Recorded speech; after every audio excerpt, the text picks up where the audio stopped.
Thank you very much. I'll call this reconvened meeting of the Standing Committee on City Finance and Services to order. Due to a disruption at the October 2nd Standing Committee on City Finance and Services, the meeting ended in a recess and was not properly adjourned. The outstanding items from the October 2nd Standing Committee meeting have been scheduled as part of today's regular council meeting or tomorrow's Standing Committee meeting, and the public and staff have been notified as such. No outstanding business remains from the October 2nd agenda. Good work, council. We got through all of it. In order to properly adjourn the Standing Committee and regular council meetings of October 2nd, we first require a motion to adjourn the Standing Committee. Council will then reconvene in regular council and will meet for the portion from October 2nd to also adjourn that meeting. Need a motion? The Standing, yes. So the Standing Committee portion of this meeting is now complete and will convene in regular council with a motion. Thank you. All in favor? Any opposed? Seeing none opposed, over to you, Mr. Mayor. Thanks very much. We'll now reconvene in a regular council to adjourn the meeting of October 2nd, as explained by Chair Councillor Dejanova. So can we have, I guess, clerk, we need a motion now that we're in regular council. So moved. Thank you, Councillor Dejanova. A seconder on that one, Councillor Boyle. Thanks. All in favor? Any opposed? Great. That's passed. Thanks very much. So, great. So, now with that business aside, good morning. Welcome to the Vancouver City Council meeting of Tuesday, October 22nd, 2019. First, right? Okay. First, I'd like to acknowledge, of course, that we're on the unceded traditional territories, the Musqueam, Squamish, and Tsleil-Waututh, and I think we're all agree that we're enjoying a stronger partnership as we move forward together building this great city. Also want to, of course, recognize our fantastic staff. Some are here today and work day in and day out to make this the best city in the world. So thank you, staff, for that work. Can we have the roll call, please? Mayor Stewart in the chair, Councillor Carr, Councillor Dejanova, Councillor Fry, Councillor Swanson, Councillor Hardwick, Councillor Wiebe is not in the chamber, Councillor Boyle, Councillor Dominato, Councillor Bly, Councillor Kirby-Young. You have quorum, Mayor Stewart. Thanks very much. Okay, so point of personal privilege, Councillor Kirby-Young. I just wanted to share with the chamber that apparently my mouse has gone MIA, so I won't be able to participate until a new one. Your mouse is MIA. Yes. Somebody's taking it as a souvenir. Apparently, so okay. I may have to just work by raising my hand. We'll try to give you another one, get you another one before too long. Okay, thank you. Okay, so we have an ambitious plan for the day. We have 3 administrative items, 1 report reference, 2 items of unfinished business. We deal up to 3 communications and 5 administrative reports, if not adopted on consent, 7 bylaws, 2 administrative motions, 4 motions on notice. Then we have our notice of motion, new business, and other matters. Just in terms of timing, we will break at noon for lunch. And then to go in camera, so that's from noon until 3 will be, noon till 1 for lunch, 1 to 3 for in camera, return at 3 p.m. to hear the remainder of the agenda. We'll finish at 5 p.m. And then we'll return at 6 for the public hearing. So full blast today. Great. Okay, thanks. So at the March 13th, 2019 City Finance and Services Standing Committee meeting, Council agreed to consider suspending and varying certain provisions in the procedure bylaw for the regular council and standing committee meetings as part of the part of the council meeting procedures pilot project. As approved by council on July 24th, the pilot project will be extended. In order to implement the council meeting procedures pilot project, council must suspend certain rules in the procedure bylaws at each meeting. We'll address any changes as needed as we come to them in the agenda. Regarding the Standing Committee and Policy Strategic Priorities meeting tomorrow, as part of the Council Meeting Procedures Pilot Project, City Council agreed to consider referring members' motions with speakers to the Standing Committee meeting with a 3 p.m. start time. So as tomorrow's Standing Committee meeting is set to begin at 2 p.m., I propose that speakers for the referred items establishing an independent Auditor General Office for City of Vancouver and a collaborative and new approach to Oppenheimer Park and other public spaces be heard starting at 6. So that's an important one, if speakers are coming, that if we pass this motion, that speakers will be coming in starting at 6 p.m. tomorrow. So can I have a motion to move that? Thank you, Councillor Carr. Councillor Dejanova seconded. All in favor? Thanks. Any opposed? That's passed. Thank you very much. So in camera, council is required to meet in camera this week. The reasons and authority under the Vancouver Charter are listed in the agenda. Someone like to move? Thank you very much. Second. Okay, all in favor? Any opposed? Thanks very much. So that's good. So minutes, we have a couple of minutes to approve.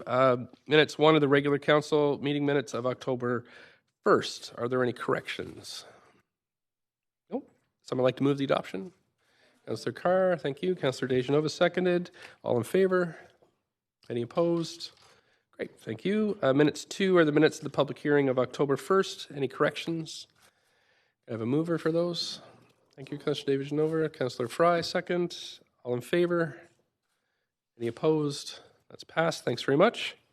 I suggest holding back adoption of minutes 3, the minutes of the regular council meeting following the Standing Committee on City Finance, in order to revise the conclusion of these minutes based on the motions that took place before the start of today's meeting, so that's okay with everybody. So we can include a proper adjournment. So we'll adopt those at the next meeting, November 5th. Okay, so we're moving to matters on consent, or possibility of adopting on consent. We have 3 communications and 5 administrative reports. Does any member wish to hold any of these for debate and questions? If you do, put yourself on the queue, and I'll mark them as appropriate. Give you another second. So we're looking at the 3 communications and 5 administrative reports. Okay, thanks very much. Does any member wish to declare a conflict of interest on any of these items? Nope. Okay, so would someone like to move the adoption of the Thank you. Great, thank you. Councillor Dejanova, seconder on that one. Councillor Carr, thank you. All in favor? Any opposed? We have 1 opposed? Okay, thanks very much. And Councillor Kirby-Yung opposed.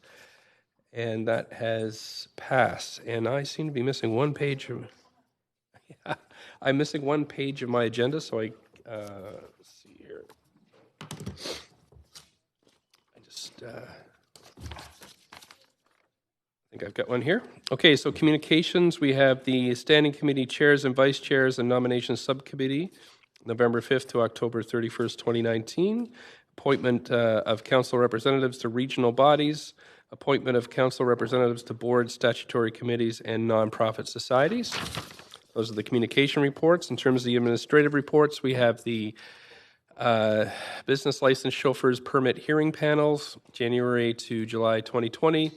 Vancouver Community Sport Hosting Grant, Fall 2019 intake, appointment of external auditor 2020, Mountain View Cemetery bylaw amendments, and number 5, social policy grants for neighborhood and nonprofit capacity building, food security, and social innovation. So those have all passed. Thank you. And now we're moving on to report reference.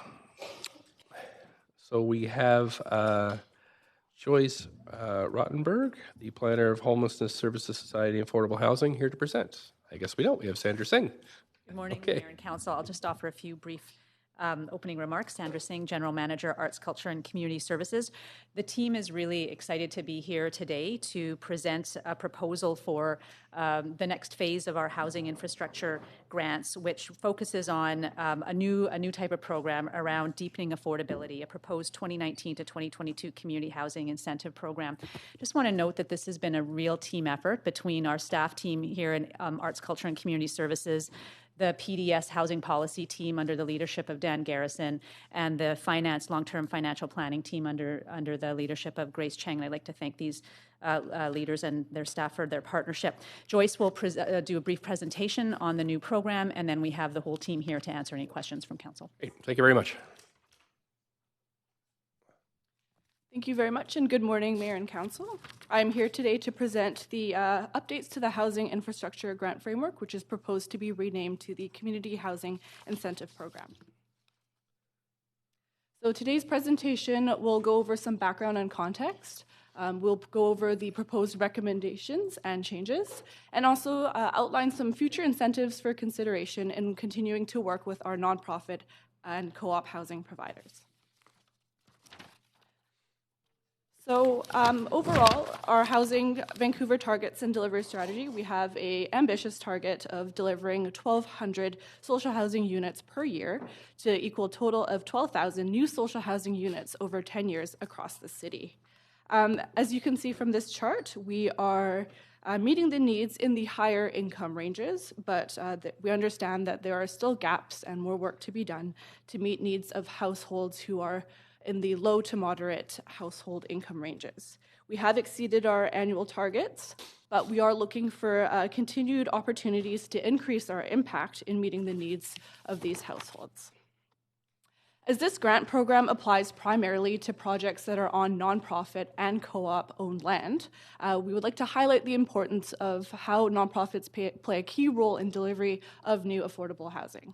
First off, as capital partners, nonprofits are responsible for the creation of new projects across through redevelopment or redevelopment of their own land, and this leads to the increasing affordable homes on site.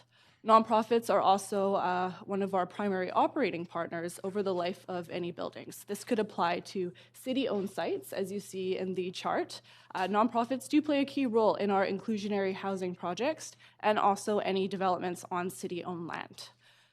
Through this strategy, nonprofits are expected to deliver approximately 2,500 units over the next 10 years. So this is not, the grants are not in isolation. We are undertaking multiple initiatives to continue working and supporting our nonprofit partners. So first, in June of this year, there was a tenant relocation policy specifically for nonprofit and co-op organizations that was presented and approved by council. The focus on this was to maintain existing affordability on site and ensure that residents have the right to return to their homes that were part of the new project. We have today the updated Community Housing Incentive Program for your consideration, and also there will be ongoing work to develop new policies that will address the development or redevelopment of non-market housing, places of worship, as well as community serving spaces. Additionally, we are looking at increasing our city resources. This could be funding, this could be assistance to navigate the city's regulatory process, but this will be touched on later on in the presentation. In terms of the overall funding context, it does take partnerships from multiple levels of government to make projects viable. Most housing projects do require significant investment, and we are in a climate right now of increased federal and provincial investment and involvement. And we're seeing multiple programs that are offering both capital and operating dollars. So to point to the federal government through Canada Mortgage and Housing Corporation, the programs that we are seeing funding projects in Vancouver are through the Co-Investment Fund, as well as the Innovation Fund, and they do provide low-cost financing that are able to offer reduced mortgages to make projects viable, as well as offering certain amounts for pre-development funding. In terms of the provincial government through BC Housing, in previous years, the province did tend to focus on financing and pre-development funding to enable projects to get off the ground. Now we're seeing programs like the Community Housing Fund and the Indigenous Housing Fund, which have deeper levels of affordability required through those programs, and we're seeing more money attached to those as well. Lastly, our municipal government, City of Vancouver, through our housing infrastructure grants, we are able to provide contributions towards the capital costs of producing these projects, and also we are able to offer exemptions to development cost levies.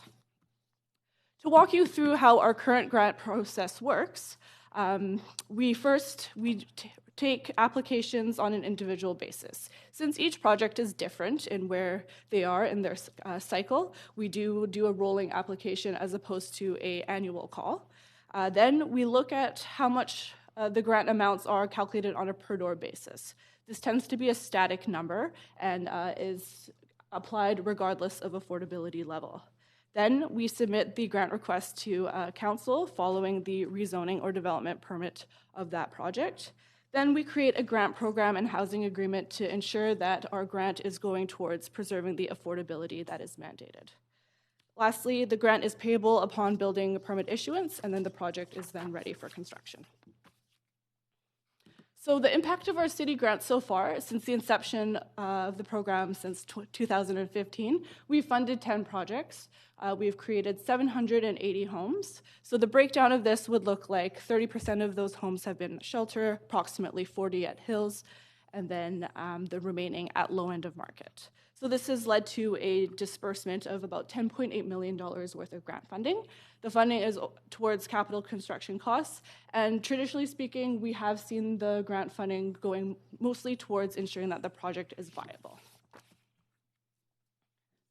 Staff have undertaken some engagement with the nonprofit sector in order to better understand what the impacts of the grants have been, what their experience has been, and also other ways that we could continue supporting and working with our nonprofit partners. We've undertaken an online survey, we've held workshop discussions, and additionally met one-on-one with different organizations and funding partners. Some examples of that are the BC Nonprofit Housing Association, the Co-op Housing Federation, various nonprofit housing providers that are actively involved in projects in the city, as well as development partners. This includes consultants who often apply for funding on behalf of nonprofits and are quite familiar with the different funding processes. We've also met with lenders, we've briefed BC Housing, and we'll continue to engage with our partners at CMHC. Some of the key themes that we've heard from these engagements, these are the four main things that came up. So in terms of the grant timing, earlier approval or confirmation would be very helpful. The nonprofits would like the ability to then leverage this city grant to then partner and approach external funders for more grant money in order to achieve their objectives. Generally speaking, the nonprofits are satisfied with the grant program and they're happy that this option is available. They are satisfied with the payment timing at BP issuance. It does make a difference when it comes to construction. However, it is worthwhile to point out that some of the nonprofits and co-ops were actually unaware that the city even offered a grant program. In terms of pre-development support, although BC Housing and CMHC, they offer pre-development funding, many organizations have stated that more may be needed just because with the increasing costs of development, construction, a lot more upfront work that is needed to take a concept off the ground. There would like more assistance and maybe resources to help develop that concept, to work on portfolio planning, navigating various processes with different levels of government, and also guidance in understanding what the city's requirements are when it comes to making a project work. For the grant amount, our contribution has typically made up a small percentage of what the overall project budget may be, but many nonprofits mentioned that our grant amount should reflect current construction and development costs instead of being just a static number overall. There is support for increasing the grant amount for projects with deeper affordability, and they're asking for more incentives for family units, especially given that the provincial government funding is based on a per door and does not take into consideration the number of bedrooms. So for prioritization, there is support to prioritize affordability, and there is support to provide grant opportunities for priority groups, and also groups that are not covered under existing grant programs. So this leads to our slide here on what the proposed changes would be. So the report today proposes a new framework for a new program. The primary change is the first box, which is to really target our support for deepening affordability in housing projects that come through. The primary, then the four boxes are different suggestions that respond to the feedback that we receive from the nonprofits, and as well to align our work with other strategic policies and work that the city is undertaking. The third box here I would like to highlight. It speaks to how the city can continue being an important funding partner, but the fact that these projects do rely on significant investment from other levels of government. So we are going to be coming to the table, but there are assumptions that there's going to be some external sources of funding to make these projects work. So the chart here in front of you shows the changes between what our proposed new grants would be versus the old amounts under the previous system. The overall goal is to create a targeted approach that is consistent with our Housing Vancouver strategy and to enhance grant amounts for projects with deeper affordability. We are looking for projects that exceed minimum affordability requirements. As I mentioned before, previous projects have relied on the grant to achieve viability. Now we're looking for that additional extra step to increase the proportion of shelter and housing income limit units to then decrease reliance on the low end of market or market rental units to make a project work. The static amount versus the tailored amount allows us to look at projects specifically and to also address other priorities. So because many units that are family focused, they cost more, they carry a larger equity gap, and the rents may not match up. So if we are able to analyze each project individually, we are then able to increase our contribution and then to incentivize more family-friendly units at deeper affordability levels. We are proposing an overall maximum of up to $75,000 per unit, but this will fluctuate depending on what the unit mix looks like and the different rents. This graphic in front of you, it's a diagram that shows you how the grant amounts will be calculated. So this approach will ask for more information upfront from the nonprofits and will ask the applicants to fill out a simple spreadsheet with the application, but it allows the grants to be flexible. It will address fluctuations in construction costs. We are aware that these change from year to year, and instead of having one number over the course of a 5-year program, we are able to respond to these changes and also changes in mortgage rates and other capital costs to come up with a number that actually works and meets the needs of the project. The assumptions will be reviewed every time there's an application, and the benchmarks will be updated on an annual basis. And also, this is where we look at the rent revenue coming in. It allows us to look at how the low end of market rents may internally subsidize a project, but it also allows the grant amounts to have more of an impact and then to decrease reliance on those low end or market rents to make the project viable. With the incorporation of equity, access, and reconciliation into the application process, we are proposing to add in questions on asking how the project will address these different initiatives that the city is undertaking. We would like to know what projects have a better understanding of what the city is funding. It won't be scored in this year's round of applications, but it gives us the opportunity to self-reflect on the grant program and to better tailor funds, perhaps come up with a new funding stream or to target certain organizations that may not have the same funding opportunities. As one of the comments that we've heard that some groups did not even know the city had a grant program, we would like to raise the profile of this new launch. So we are going to create an online presence which will have a guide, and also we will be initiating a launch with our nonprofit and co-op housing partners to walk them through the changes and also how to go through the application process. We are anticipating to line this up probably at the end of November to prepare our partners to then be able to apply for funding, which is anticipated to be called in spring of 2020. And with the preliminary funding letter confirmation, this is in alignment with BC Housing's process. They do a provisional project approval, which is then subject to a final review. So we are proposing to align ourselves with that process. This allows us to be first in. It provides in-principle funding commitment, so partners are able to then leverage those opportunities with other partners. But of course, the final grant will be subject to council approval. Some of the future incentives that we're looking at, specifically through the Affordable Housing and Community Space Incentive Program, the direction from Council is to support nonprofit societies, co-ops, places of worship to deliver affordable housing on existing sites. So some of these objectives will be to look at how this can be possible. So the goal is to retain existing housing if it exists, and also community spaces on site. Also developing a host of incentives and resources to build capacity among nonprofits and other organizations, and then to create policy that is clear, achievable, and economically viable. Some of the key work programs as part of the Affordable Housing and Community Spaces Incentive Program is to look at potential new grant streams or targeting of future grants. So the questions that we're asking around access, reconciliation, equity will help us narrow down on that focus.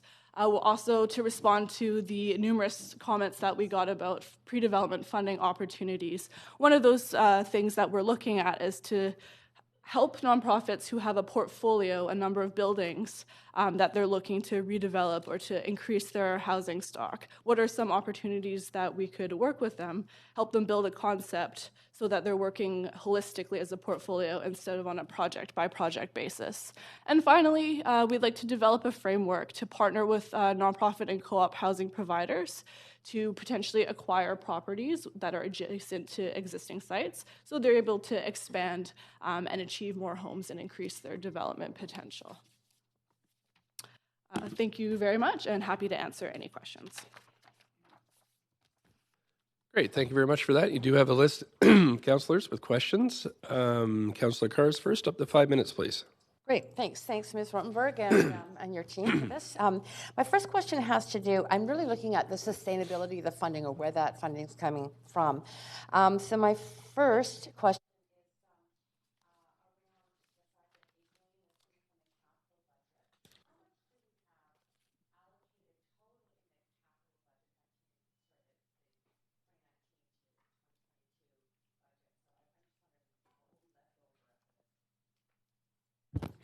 in the capital plan, we have contemplated $137 million from development contribution and another $3 million from property taxes to support. I'm sorry. 3 million property tax related because those are for renewal of existing city assets. For new assets, it's $137 million from development contribution throughout the 4 years to support this.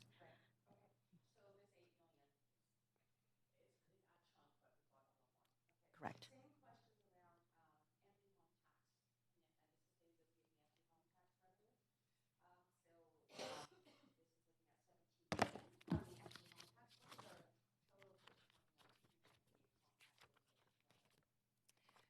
Yes, thank you, Council. Abby Bond, Managing Director of Homeless Services and Affordable Housing Programs.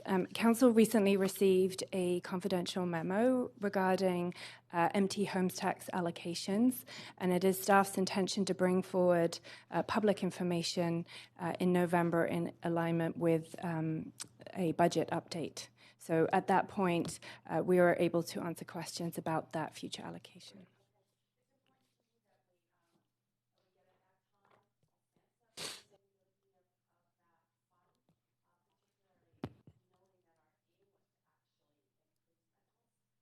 So reoccupy empty homes. So that's going to come in November, I'm assuming then, along with the report? Yeah, and that's right. You're absolutely correct. Our aim is not to collect the tax, but to see that impact our rental housing supply.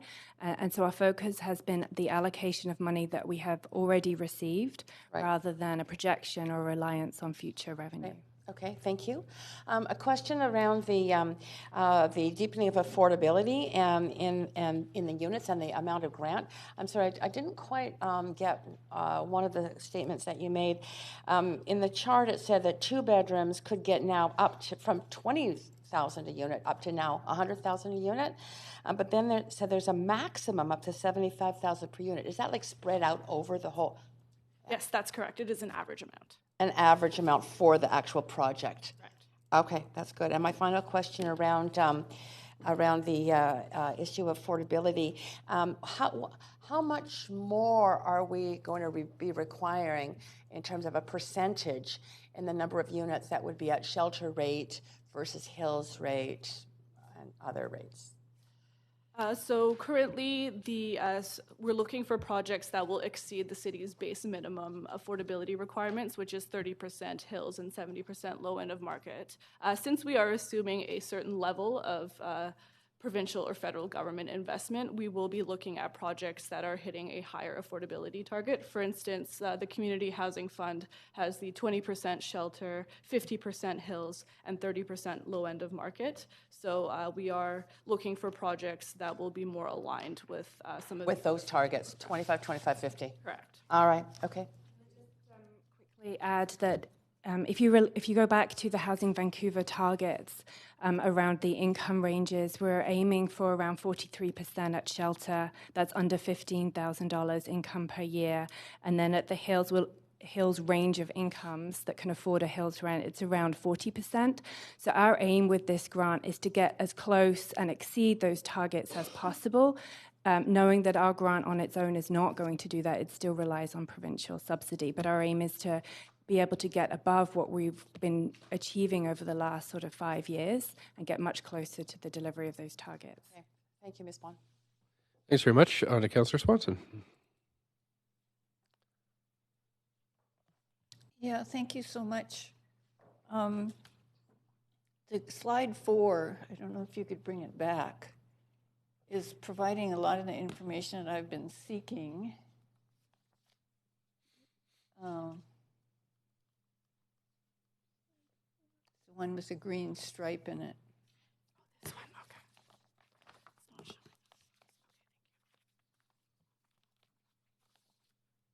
Oh, yeah. Yeah. So is the reason that we exceeded the targets for under 15 because we got the 600 modular units? That's correct. So basically, this year we don't have any modular units. So what is it going to be looking like? It's not going to be looking very good for the shelter rate, right? You mean in terms of what is going to open next year in 2020, or you mean this is the year to date? Because we had a number of buildings of temporary modular that opened at the beginning of the year. So next year, right now, yes, we have one modular building due to open. So that number will be significantly down from this year. And then we have, for the 80 to 150K, we've exceeded our targets by 2,310%. That's correct. So that's telling me that this is really skewed against the people who need it the most. One of the main reasons why we're bringing this grant program in is so that we don't have to rely as much on market units in social housing units to subsidize the other lower income, and so that we can actually start to move away from the delivery of those units at the 80 to 150K down to the shelter and Hills rate units so that we can better profile that housing for the future. I think you said yesterday at the briefing that there were 600 to 700 social housing units coming. Yeah, that's correct. So do we have a chart like this for them?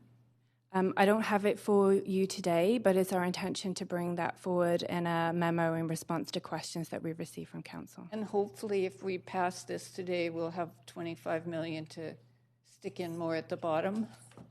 Yeah, that is our aim, is to really switch this delivery that we've been able to be successful in delivering around numbers, but switch it back to the incomes that really need this housing. Okay, it's really, when people think of social housing, they think of housing that low-income people can afford, and this basically shows that that's not happening because we haven't got enough money from senior levels. Oh, one more question. I didn't quite hear it when Councillor Carr was asking how much is available for housing, and there was 137 million. Was that in the capital plan, or is that from development contributions?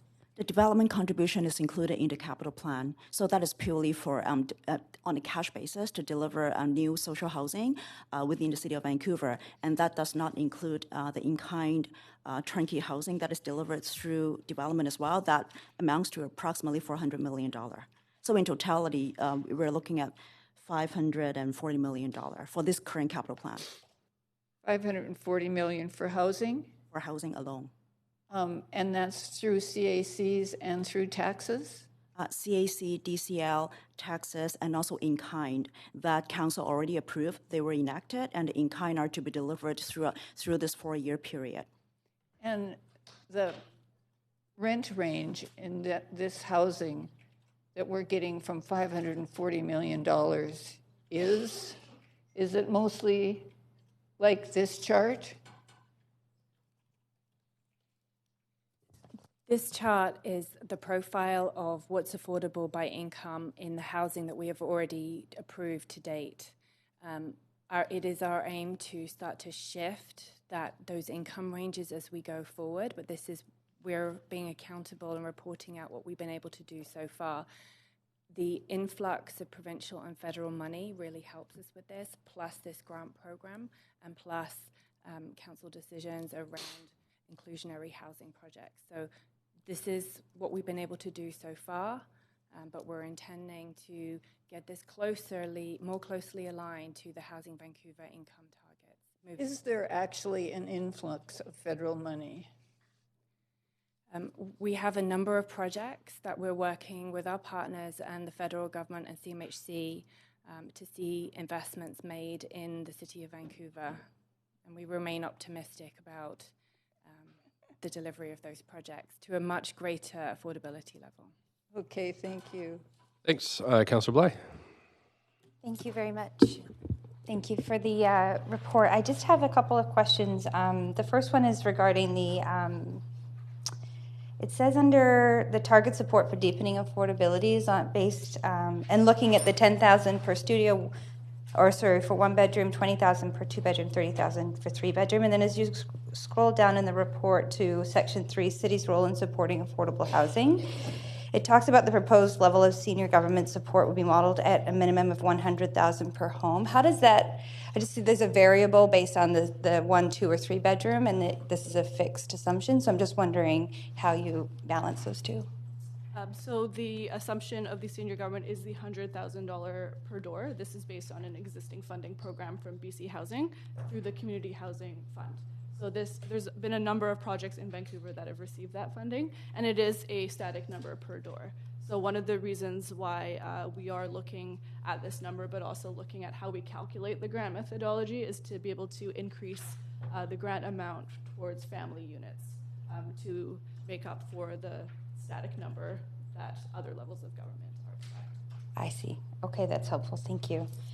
And then it talks about the difference between, bear with me.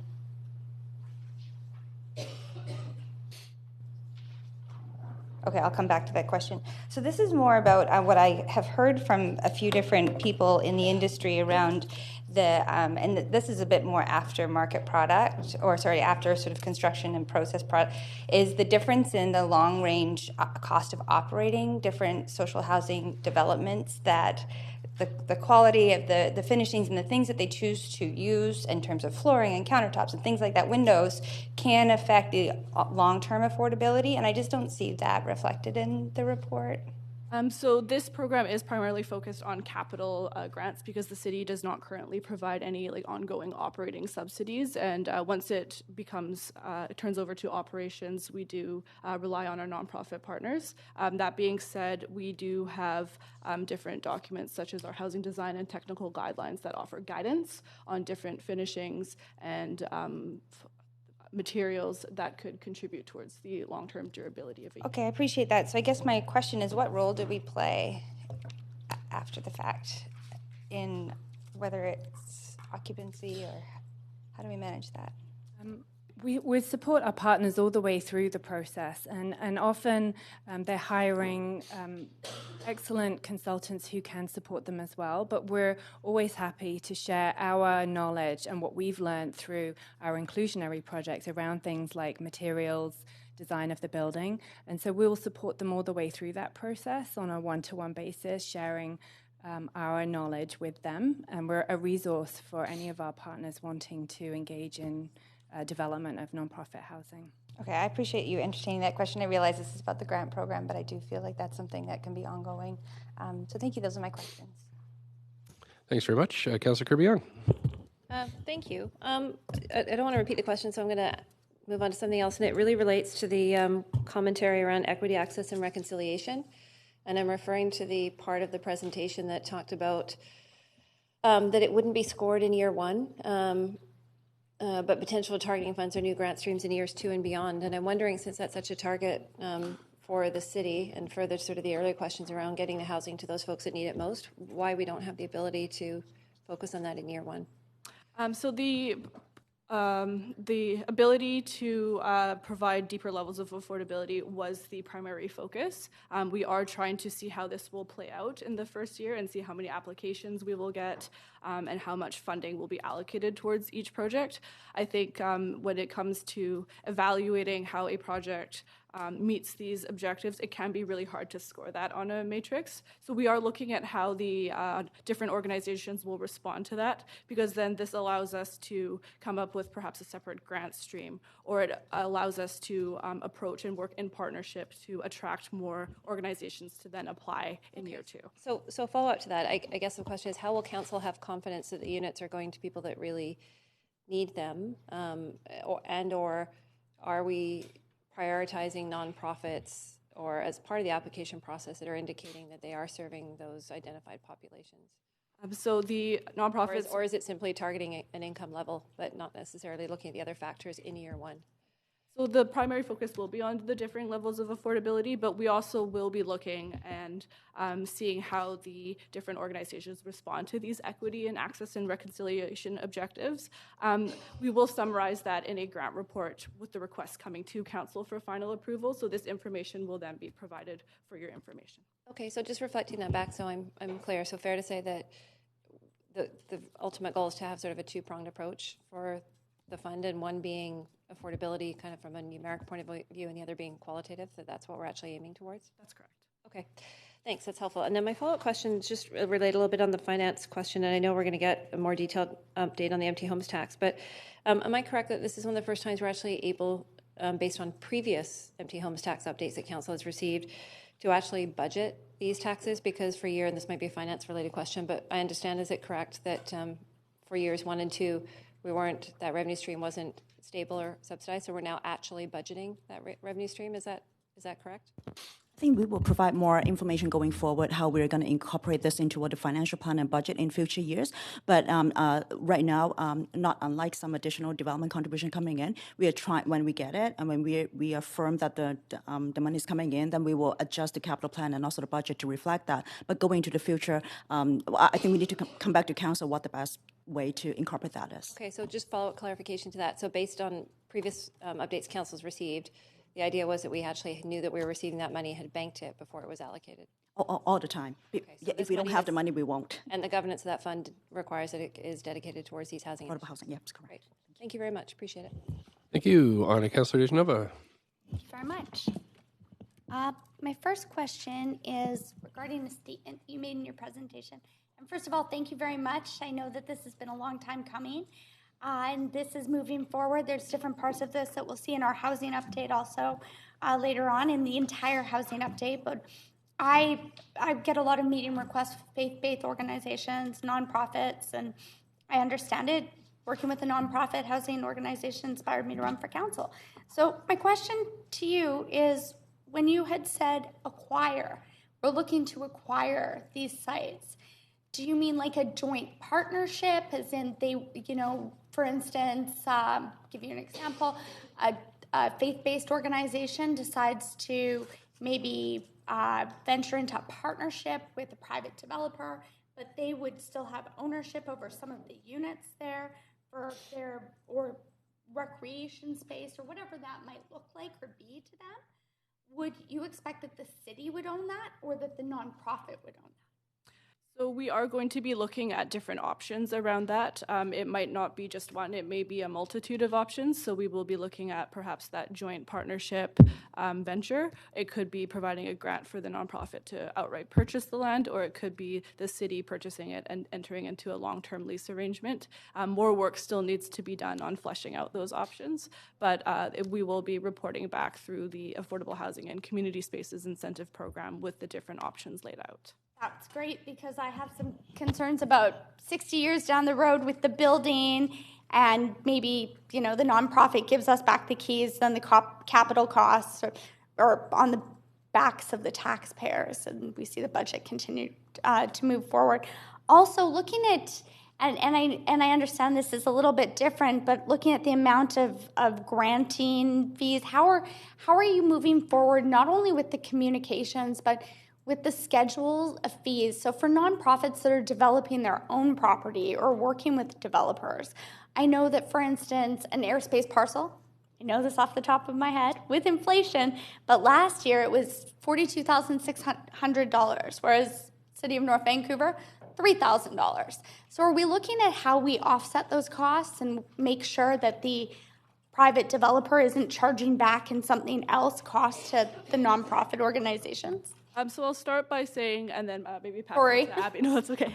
Pass it to Abby.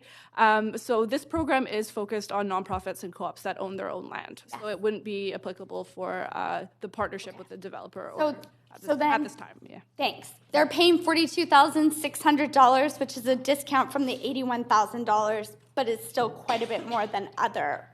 Are we looking at being in line with maybe other municipalities throughout the region for fees charged to the nonprofits, understanding that some of them have their hands tied by BC housing subsidies and rents of $375 for some individuals, shelter rate? We indicated we still have work to do under this affordable housing larger incentive program, and so the grant is really just the first step towards that. We're looking at lots of other incentives, and we may consider fees as well as part of that review, but we haven't completed that work yet. A key thing I do want to note is that right now we do have a short program where a nonprofit, where we are expediting rezonings and development permits, because obviously time is money as well, the holding costs of land, and as we see construction costs going up, so that's also important. So there are a number of factors, a number of aspects of an incentive or support that we can offer to nonprofits, including an expedited program, including fees, on top of grants that we may consider as part of that broader program. Thanks so much. And while you're there, Ms. Bond, thank you very much for the short program is fabulous. I'm hearing great feedback for those who know about it. If not, I'm trying to communicate it to everyone out there. But I understand it's a pilot, and I understand that there may be more demand than there actually is space for in that pilot. When will council hear back about how that's going, and as to whether or not we want to implement or expand this program, the short program? Because I also understand it's for rental tenure, but right now it's mostly serving social housing because we don't have the capacity to serve everyone under this program. So as we indicated, we anticipate bringing forward the results of all of that program early next year or mid next year. And so I would anticipate us being able to speak to the results of that short program and any anticipated changes. Plus, I'm aware that there's an update coming to council on the rental incentive program as well. And so possibly they may be talking about, our PDS colleagues may be talking about the time to develop rental as part of an incentive program. Great. Thank you so much. Thanks to all of our staff. Thanks. Councillor Hardwick. Thank you. I just have a couple of quick questions that really come to some of the foundational information about this program. We see the numbers from 2015 to 2019.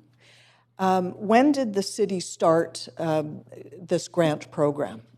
It was in 2015. Okay, so this is a relatively new program then, and was brought in by the prior council.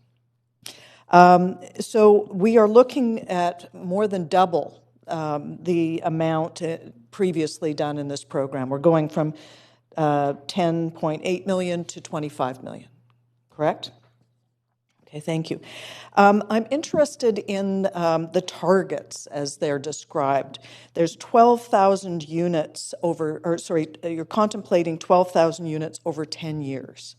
When the number of units was calculated, was that based on 1-for-1 or the standard 2.2 people per household? I'm asking this question because when we look at population projections from the long-form census, for example, households are determined by household size, which the average is 2.2. Yes, Dan Garrison, Assistant Director, Housing Policy in the Planning Department. So when we developed the targets, it's important to remember, I think, that the social housing targets are a subset of a larger number, the 72,000 units that have been targeted in total in terms of supply.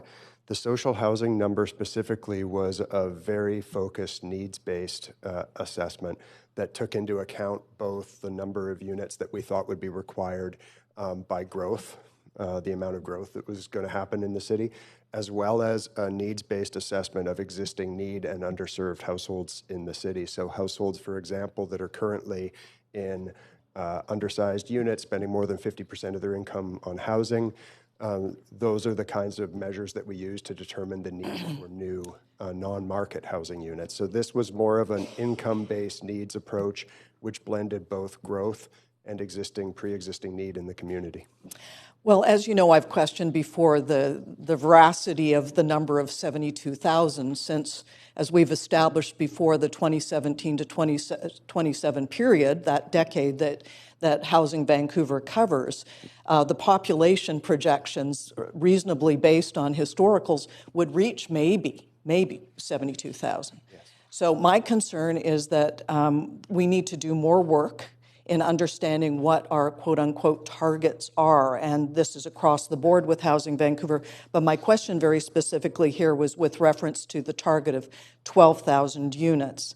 And at the same time, I would say that we're asking questions about what are realistic population growth and realistic targets. Have we considered the economic and demographic breakdown? I'm assuming that you have in coming up with these numbers, but could you describe in more detail how you've come to these numbers, both in terms of size and category? So we when we come up with the numbers, particularly around the social housing, we have two measures. We have one approach that we've taken where we have an approach to looking at the proportion of new households in the city that are likely to fall into the income categories and sizes that would require an approach that is not a market-based approach, a non-market approach. So that's one part of the need and the target. The other part is, again, to look at existing households, and there's several components of that. We look both at the income of those households relative to the cost of housing in the market, try to develop a non-market approach to serving households that can't be met, needs can't be met in the market. We look at size, for example, overcrowding. We have a very significant number of households in the city where families with children are living in studio and one-bedroom apartments, and particularly some of that is by choice, some of that is layered with those households having serious income challenges as well. So those are the kinds of factors that we take into account when we're developing a target around non-market housing need. You must consider, as we're looking at population projections over the next decade, that most of what we hear from the economic development standpoint is that we're attracting new populations here that are coming because of jobs. They're coming here because of the technology sector is one that we hear touted. So I'm concerned again, and this is a question and also a request back, that we do a more detailed analysis of this, because I do see some disconnect between reasonable expectations in population growth and composition and housing. Thank you. On to Councillor Dominato. Thanks, Mr. Mayor, and thank you for the presentation, the update. A couple of questions. Can you tell me, and I'm sorry if I missed it earlier, what was the grant funding allocation for 2015 to 2018? I see the last table, which shows the projects that were approved under construction, and it says $10 million was committed there. I'm just curious, what was the overall envelope for the grant program for 3 years? $10.8 million was allocated towards throughout all 10 projects. So that was the total amount of grants distributed. Okay, but did you have I guess my question is more programmatic. Did you have a funding envelope for the grant program at the outset? So in 2015, when the grant program was brought into place, was the funding envelope 10 million? Was it 20 million? Just because what I'm seeing here, and my follow-up question to that is that what I'm seeing is that we're proposing an $8 million program plus an additional 17 million. I'm trying to just wrap my head around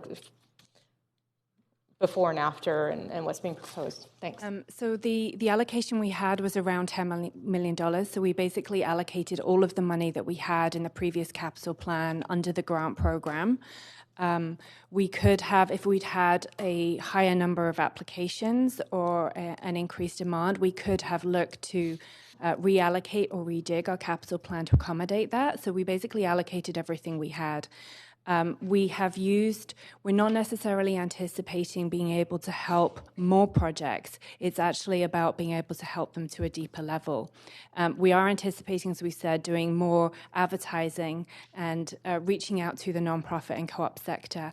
And I think it's fair to say that with the advent of the provincial government funding investment, we're seeing a lot of interest. There's a lot of nonprofits right now talking about looking at redevelopment, expansion of their stock, which we had seen growing somewhat over the last few years, but we anticipate maybe a little bit of a surge in the years ahead. So this will enable us to respond to that as well. Okay, thank you. That's helpful. I guess, would it be fair to say then, and the question is that with what's being proposed here is another 3-year grant program of $25 million over 3 years? If you could clarify that. It would be over 4 years. Over 4 years. And then I guess with the view that potentially you could be coming back to council next year or the year after if you felt that there was a high demand and need for this. But at this point, what you're asking is simply it's an envelope of $25 million for 4 years. We actually would like to bring back an annual update to council on the grant program, so that you're able, in addition to any individual grant applications, you're able to see for the whole year what you've allocated, what we anticipate for the next year, and if council wants to make any adjustments at that point, or if staff feel that adjustments may be necessary, then we're able to do that in an annual update. Okay, great. A couple of more questions while I have time. Councillor Carr asked a couple of mine with respect to the EHT and the sustainability of that and that being used towards this program.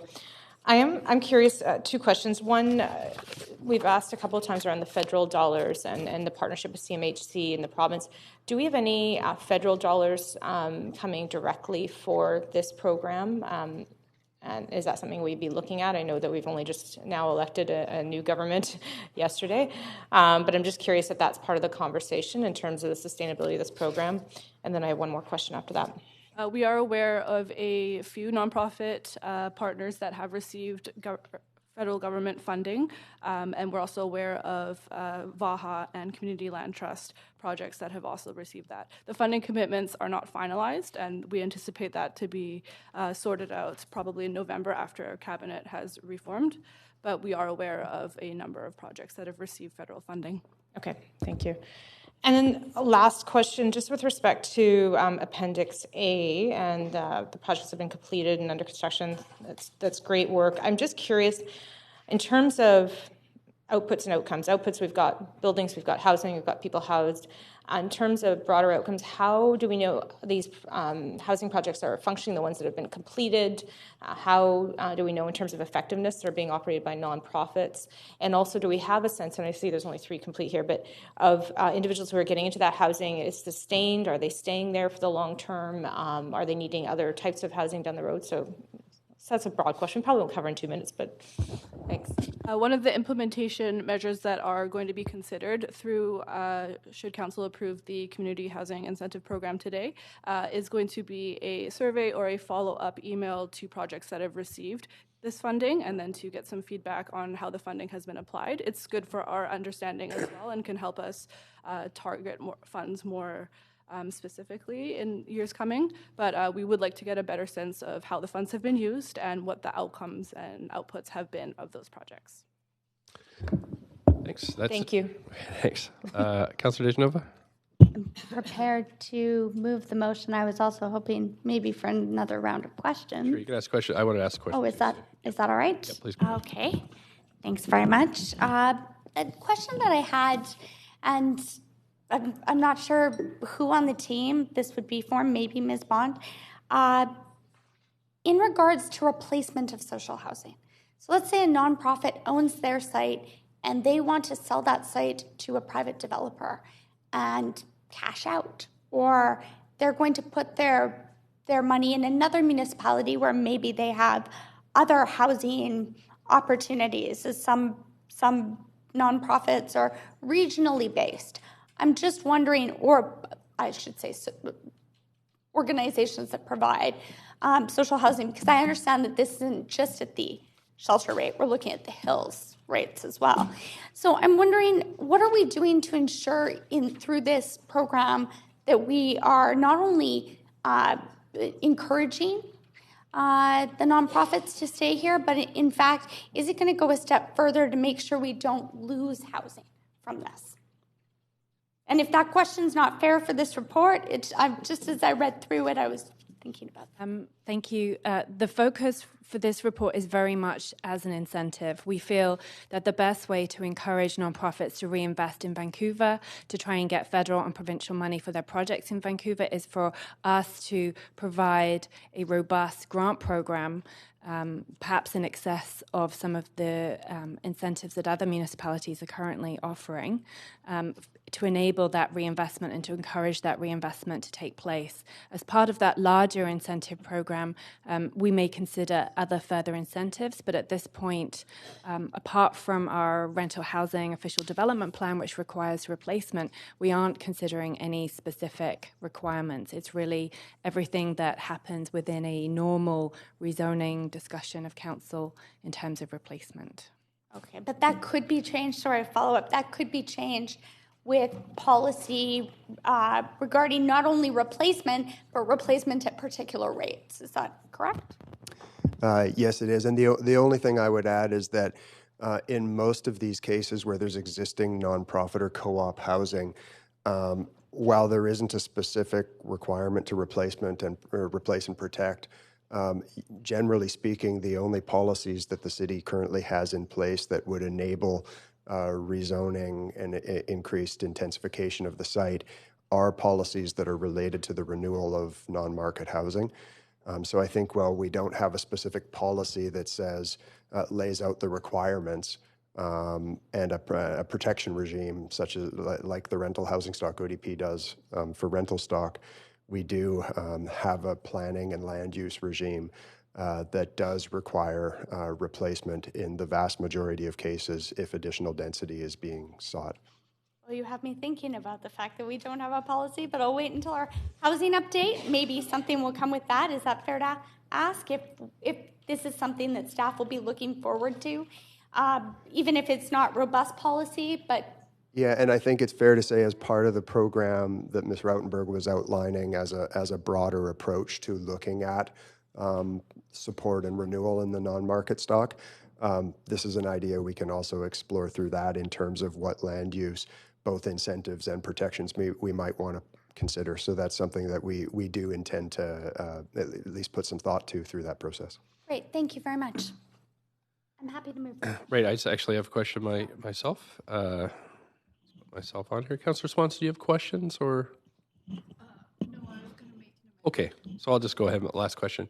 So you said that you are going to coordinate some workshops for local folks. Are you going to include federal and provincial folks in those workshops? Because I know there's this kind of wide array of programs that folks may not be familiar with. Yes, we will be including them in the workshops, as well as probably briefing them through our one-on-one meetings with different representatives. Right, and what I found is valuable is when, say, developers who have had secured federal loans, for example, are able to kind of explain to other folks how much those loans lower the actual monthly rents of those units. The other developers who aren't familiar go, whoa, we should go for that. And then when I talked to the Minister Robinson yesterday, and she informed me that the province also has a low-cost loans program, with which I'm not really that familiar. So I was thinking if all three, federal, provincial, municipal, could be together in kind of wider workshops, it may bring some of these attention to this. I was also on the chart that you had, the initial chart with the numbers. If the clerk could just pull that to the green little chart that Councillor Swanson was referring to. There it is. Great. Yeah, if you could just pull that up on screen. There we go. So how I read this is really the shelter rate, we seem to be exceeding those targets mostly due to temporary modular housing. And we are having lots of ongoing discussions about modular housing, and I've had a good motion to set aside plots of land. But when we look up at the next category, maybe even the next two categories, for me, those are the working poor. And we seem to be missing, really the market is not reaching deep enough to hit those targets. Neither are the kind of federal and provincial and our grants programs really providing units for the 15 to 30,000. So would this change in the grant program at all could be used to build housing for working poor? Yes, that is the intention of this grant program, is Okay. to allow more funding to go towards increasing the number of units at the shelter and housing income limit rates that would meet households in that income range. Okay, great. Okay, that's all I wanted to know. Thanks very much. And thanks for the great presentation and all the great work you're doing. Okay, so Councillor DeGenova, you wanted to move the... I'm happy to move the Great, thanks very much. So the recommendations moved. Seconder? Okay, Councillor Do you want Carr, thanks. So we can have debate now? Sure. All right. We'll move to debate of Thank that. you. Yep. Go ahead, Sorry, up to I was 5 waiting minutes. for it to be reset. Yeah, go ahead. Just wanted to thank staff. I know that this has been a long time coming. I know that certainly in questions about affordability and housing, it's even come up at public hearings. And many of us have replied over several terms now, 2 terms, maybe even before that. This was something that staff were looking at. I understand looking at faith-based organizations, looking at making sure that we're maximizing the potential of these organizations, even if they're not prepared to maybe move forward by themselves. I think that it's great to have different options for acquiring land, partnering with people, having that communication with nonprofit organizations. I know that there are nonprofit organizations that try and partner with other nonprofit organizations because they feel that they're good at operating, but not so good on the land use side, or for instance, that's not something that they want to move forward with. That's not a road that they want to endeavor down, but they do want to provide service and affordable housing, supportive housing to people in our municipality. And I think it's important that we're doing all that we can to empower them. I think that we tenfold in looking at some of the issues that also face us in the affordability crisis. I personally think that we're spending this money, to Councillor Hardwick's questions, this is money that we spend and we will save money in the long run. And I think that also looking at the fact that this isn't just shelter rate housing, that this is, as the mayor pointed out, and I understood to be from the report and the presentation, housing for people in the workforce, and also at the Hills rates, the housing income limit set by BC Housing, which I think is so important that we have all of those non-market housing options available, because that's why we're seeing people leave our city. And I would hate to see that gap where we have people only here at shelter rate and those who can afford it, no one in between, except the people who are scraping by and maybe paying 50% of their income in their rent. And we've heard from those people. So really want to thank staff for your work on this. I know that you've done a very good job of summarizing it, but there's so much in this report. And I wholeheartedly will be supporting this. Looking forward to hearing back in the housing update more, and making sure that we're also looking at the unintended consequences that may come with aside from replacement, what else could we do to make sure that social housing is protected in our city? Non-market housing, shelter rate housing, and housing for the workforce. Thank you. Thanks very much. Councillor Swanson? I have an amendment that I sent in.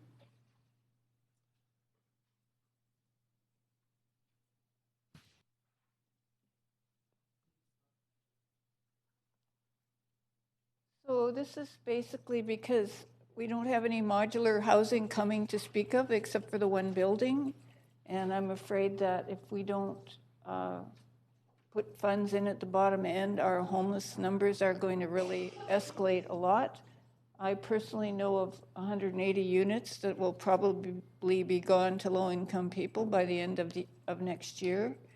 And if we've only got 60 units to replace them on Van Ness Avenue, we're going to be increasing our homelessness just right there. So if we can put more of this money into shelter rate housing, I think that would be really good. And I think the idea of using the empty homes tax for this in the report is a great idea. I just wanted to shift it more towards people who are low income, especially after looking at that chart with the green line that says that we're 2,300% over our target for people at the upper income end. Seconded by Councillor Carr. Okay, I'll move us over to our amendment queue, and if you'd like to speak to this, please go ahead. I have Councillor Dejanova on the queue. Go ahead. Thank you. Mr. Mayor, I would like to ask a point of information through you to staff. I understand that this does or may create more shelter rate units. However, the way I'm looking at this amendment is we should shift some of the work on the workforce housing and the housing at the housing income limits or for families instead to shelter rate. What are the unintended consequences of us passing this? I also understand that people in the workforce are one paycheck away maybe from being homeless. So just also trying to consider that, if I may ask. Okay, sure. So as a point of information then, we go through the city manager who may pass it on to other staff. So, okay, please, Ms. Bond. So it really depends how council want us to implement this. If the aim is to increase the number of shelter rate units above all other types of units, then in order to do that, we would have to reintroduce or refocus some of the units at market rates. Where currently the way this is designed is so that we're increasing the number of both shelter and hills rate units, our aim being to actually eliminate as far as possible market rate units from social housing. So if we're going to just focus at that lower end, we're going to continue to need a subsidy from market units to make that work over and above our grant influx and over and above the provincial government. Thank you. And follow up to that point of information would be, I understand this, the way that this is worded, that this is shelter rate unit. So we would have to provide units for $375 because this amendment says nothing about a subsidy. And I understand most organizations or nonprofits subsidize those units with grants from BC Housing up to $900 per unit for single one-bedroom unit. Is that correct? Sorry, my math might be a little bit off. No, largely the inclusion of large numbers of shelter rate units requires an ongoing operating subsidy, which is one of the reasons why staff would recommend needing to maintain some market level units, because market level units generally over time keep pace with other operating costs, where we had really thought about shifting away from that to do something that was sustainable but a balance. So to get to that 43% of shelter rate units, to get to that at least 55% hills rate units without the need or the reliance on market rate units. So this would shift our thinking about that, and we would have to rethink some parts of the grant program to do this. And then another follow-up to that. So what you're saying is our market units, and this is what I know, but I want to make sure that it's clear in how I vote for this amendment, would subsidize some of the shelter. That's right now the approach you've taken in this report, but it's going to be hard to carry out this policy if we don't have that subsidy, perhaps from the market units. because you can take this away, but there's no certainty that there will be subsidies from CMHC and BC Housing, as Councillor Dominato had said. Is that correct? Indeed, we actually seeing the majority of investment coming in a capital form, not in an ongoing operating subsidy. So the majority of units which are being created either through our grant program or provincial or federal are coming without ongoing operating subsidy. So they need to be financially sustainable over the long term without that. And so this is a balance to try and increase the number of shelter rate units, get it up to that 43% we want to see in Housing Vancouver, increase the number of Hills rate units, which are affordable to working people, to a median income in our city, and leave the provision of market rate units to the market through a rental incentive program.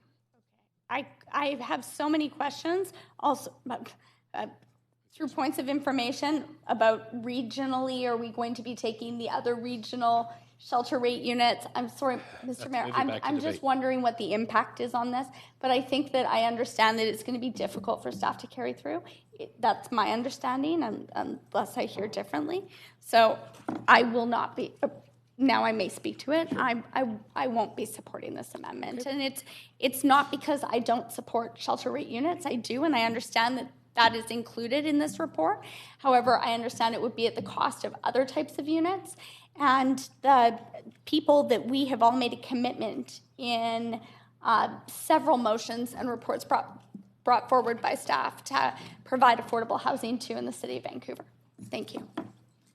Thanks very much. Councillor Carr? Yes, Mr. Mayor, I've forwarded an amendment to this amendment. Okay. And my amendment, if you're waiting, I forwarded it to all of you, is to include the words "a portion of these funds" and to change "used" to "prioritize." So the point here is to make it clear that not all of the funds would be used for shelter rate, as apropos of what our staff have been indicating to us. And I think in line with where we're headed and making it very clear that Council's direction is to head towards increasing the affordability at the shelter rate level. So my understanding from staff is, and I think Ms. Bond said it twice, that we are looking to achieve, instead of right now, what is just Hills and low end of market, 25% at shelter rate with a goal of 43% at shelter rate. So it gives that clear support of staff to that direction without, I believe, jeopardizing the viability of the projects. Okay, thanks. Point of order. Councillor Dejanova. Thank you, Mr. Mayor. And I appreciate Councillor Carr's thoughtful amendment, but I understood that this was already being done in the report, that a portion of this was already going towards it. So I understand that it's an amendment to an amendment, so it's difficult to craft this, but I would think that this already has been covered in here. Okay. That a portion is going to shelter rates. That was how staff had just answered my question. I'm asking you to rule on that. Rule. Just 1 second. Wait till this point of order is over. So what's your request? I'm asking if it's in order because it may be redundant because staff are already saying. Okay. And have confirmed that a portion is. Okay, thanks. And we'll go to Councillor Kirby-Young. Yeah, just a quick point of procedure. If we're actually into discussing the amendment, should we not be in a separate queue? Because council doesn't have the ability. It hasn't been seconded yet. I will move this over at that point. If it's, so I'm going to have to take a minute to check and see if this is in order. And if it's in order, then we'll get a seconder, then we'll move to the amendment queue. Okay, so if I can have recess for 5 minutes. Thanks very much. Seconder. Thank you. All in favor? So I'll be back in 5 minutes.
That wasn't quite 5 minutes, but I'm happy to let.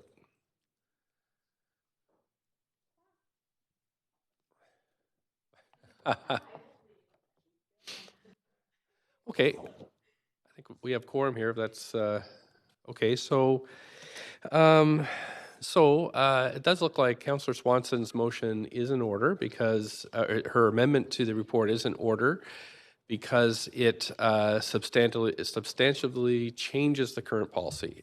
Currently, these grants go towards shelter and hills rate. Councillor Swanson's motion is directing us to just put money into shelter rates as far as I read it. So that is in order, and if we want to change policy, this is the form for us to do that.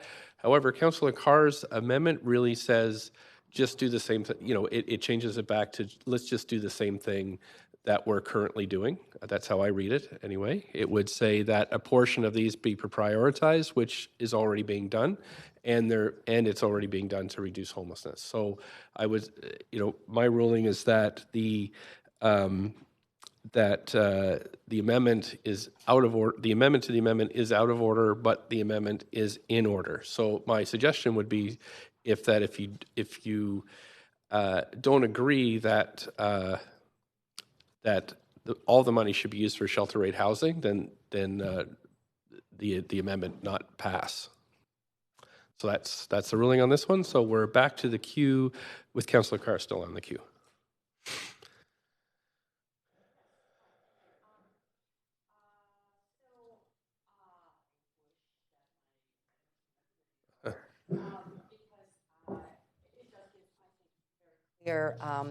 Much more clear direction, although I do acknowledge that the report talks about a shift towards this. It's not current policy. If we pass these recommendations, it will become policy.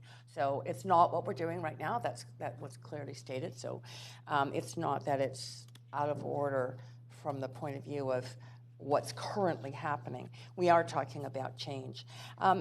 I feel that, unfortunately, I cannot support the amendment as is because I've heard clearly from staff that it just will be impossible for the projects to be financially viable. If that's the case, that may change in the future as we get more, one hopes, federal funding for housing. As well as increased provincial funding for housing. This is a priority in the city of Vancouver and in other cities across our province and nation. But at this point, I can't sustain a direction which would make it impossible for many projects to go forward financially. And I really do support the direction of increasing the affordability. Thank you. Councillor Kirby-Yung. Thank you. So are we now speaking to the amendment or back in the main? Just the amendment, yeah.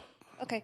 Councillor Swanson's original amendment. Perfect, thank you. I will not be supporting the amendment because I don't feel that shelter units are homes.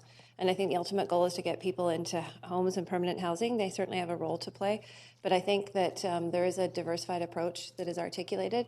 And I think that the fact that there's such a significant increase in the grant level per unit to deepen the affordability for specific units is exactly the goal and the approach here that staff are recommending to take to meet council's objectives of supporting greater affordability in those units at the lower end of the market for people that really use them. And my concern is that this will weight towards shelters which are temporary. They're important, they play a role, but we do get a level of funding from other levels of government, and given that this is a capital program, I'd really like to see us trying to put the focus on getting people into homes at the lower end of the spectrum, and so for that reason I won't be supporting the amendment. Thanks very much. Councillor Boyle? Thanks. So I do think that shelter rate units are homes, and I support the idea of us investing in more shelter rate units across the city, absolutely. And I'm nervous, having heard from staff, that this will mean fewer non-market, lower-income units, the type of units that we know we need for folks in shelter rate units to be moving up into. I'm really supportive of this plan as it stands, that it allows us to deepen the affordability across the board and get more units into those under 30 categories, and focusing entirely on shelter rate units, I think, misses out on some other pieces of that low-income band that we also need badly, and that we need a lot more non-market units to address. So while I am in support of the idea of this and of more shelter rate units as homes for people who need them, I won't be supporting the amendment as it stands. Thanks very much. Councillor Dejanova. Thanks so much. I just, I share Councillor Boyle's concerns, and I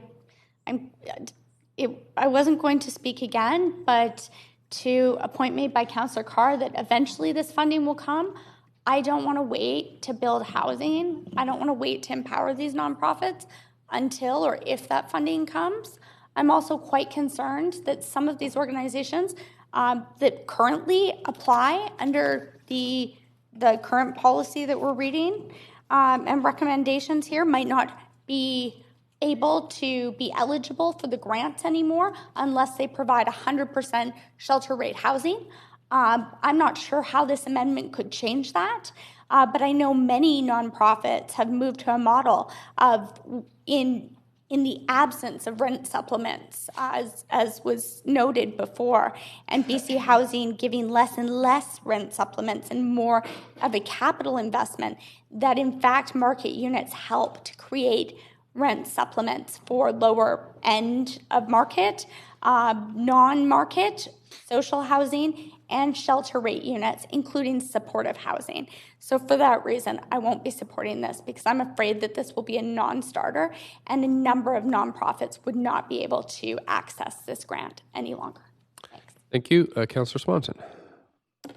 Yeah, I wanted to make sure that I say that shelter rate housing can be a good home. I know a lot of people who have been living in housing, BC Housing and other places, and paying shelter rate, and they have a great home and they love it and are very proud of it. But after I made the amendment, I heard Abby Bond say that the intention is to leave the provision of market rental units to other areas and basically, I guess, try and get market rental out of social housing. So that seems to me like a good idea. So I will withdraw the amendment if that's... Okay, great. Thank you. We need a seconder for that. Thank you. And we need all in favor of supporting the withdrawal. Thank you. Any opposed? Great. Okay, thanks very much. So that's been withdrawn. And back to the main queue. Councillor Swanson, you have about 2 minutes left. Did you have anything else? Okay. Councillor Hardwick. I thought we were at the debate stage. We are now. We are now at the debate stage. Okay. So I don't know if anybody remembers. I think Ms. Bond will remember that was when we met, that I sat on the Mayor's Task Force on Housing Affordability in 2012. And so I've been watching the emergence of this sector over that time. And while I remain supportive in general of the city's involvement in trying to foster the development of housing in this way, I am concerned that a lot of the judgments that we are making are based on underlying assumptions that are not supported. And I've spoken about this several times, about my concerns about Housing Vancouver, its population and housing targets. And so I just, every chance I get, I'm going to step up and I'm going to say the same thing. We need to get in and we need to do a redo and a rethink on new reliable underlying data on which to base our decisions. So that I just wanted to get that in here because I think it is germane to the discussion.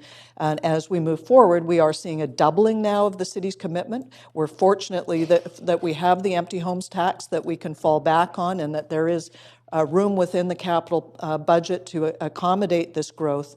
But as we move forward over time, we better make sure that we're basing our assumptions on reliable data. So thank you very much. Thank you. Councillor Carr. Oh, I'm done. Thanks. Okay, great. Thanks, Councillor Wiebe. Yeah, I'm very supportive of this. I'd like to thank staff for all the work done in it. I really like the Sample City grant chart. I think it really kind of breaks down the third of Shelter Hills and Low-End Market, recognizing the product mixes that we are striving for. And I think as a council, that's what we're looking for, is really ensuring that we have those different levels up the ladder of housing and the spectrum is being taken care of. And we've heard over the last couple of weeks that some of the temporary modular housing, people are trying to move up to the next level up, and there isn't a space to go. They want to move out of supportive housing because they're ready, and we need to make sure that we continue to have space at every ladder. And so I really appreciate all the work here, and I look forward to seeing these projects done. So thank you. Thanks very much, Councillor Boyle. And I just also wanted to lend my support to this report and thank staff for the hard work. I am conscious that we, as a council, again and again say, how can we deepen affordability? You know, what can you bring us that helps us deepen the level of affordability on projects? And this is a really clear plan that helps us get there. And sometimes I feel like we're asking our staff to do the impossible in a pretty constrained situation. And so I'm really grateful for how this report and proposal helps us get to what we have again and again said is a really important priority for us. So I look forward to it passing. I look forward to us growing it over time. Thanks very much. Councillor Carr, I've got you back on. Yeah, I actually just decided I hadn't taken the opportunity to thank staff, and I really do want to thank staff on this. You know, this has been an ongoing journey over a number of years, and I really saw a shift in Housing Vancouver, and this is making concrete a number of very clear objectives in Housing Vancouver, which is that we need to be providing housing that is actually affordable at 30% of people's income in this city. And we've done it. There's a few programs here and there. I'm so happy to see this move towards not including in this kind of a program the units that we have plenty of, which the market is providing at market rates, but instead really working hard, and I know this is taking hard work, to get that increased affordability levels to aim to the people who need this housing the most. So thank you for that work, and I'm very happy to support this report. Thanks very much. Councillor Swanson, just 3.5 minutes. Yeah, thank you for your work. I'm glad that we're increasing affordability a little bit. I can't wait till we triple the empty homes tax so we can triple the affordability. Thank you. And that's it for speakers. Thanks, staff, for all your work. And so we'll move to a vote on this, accepting this report.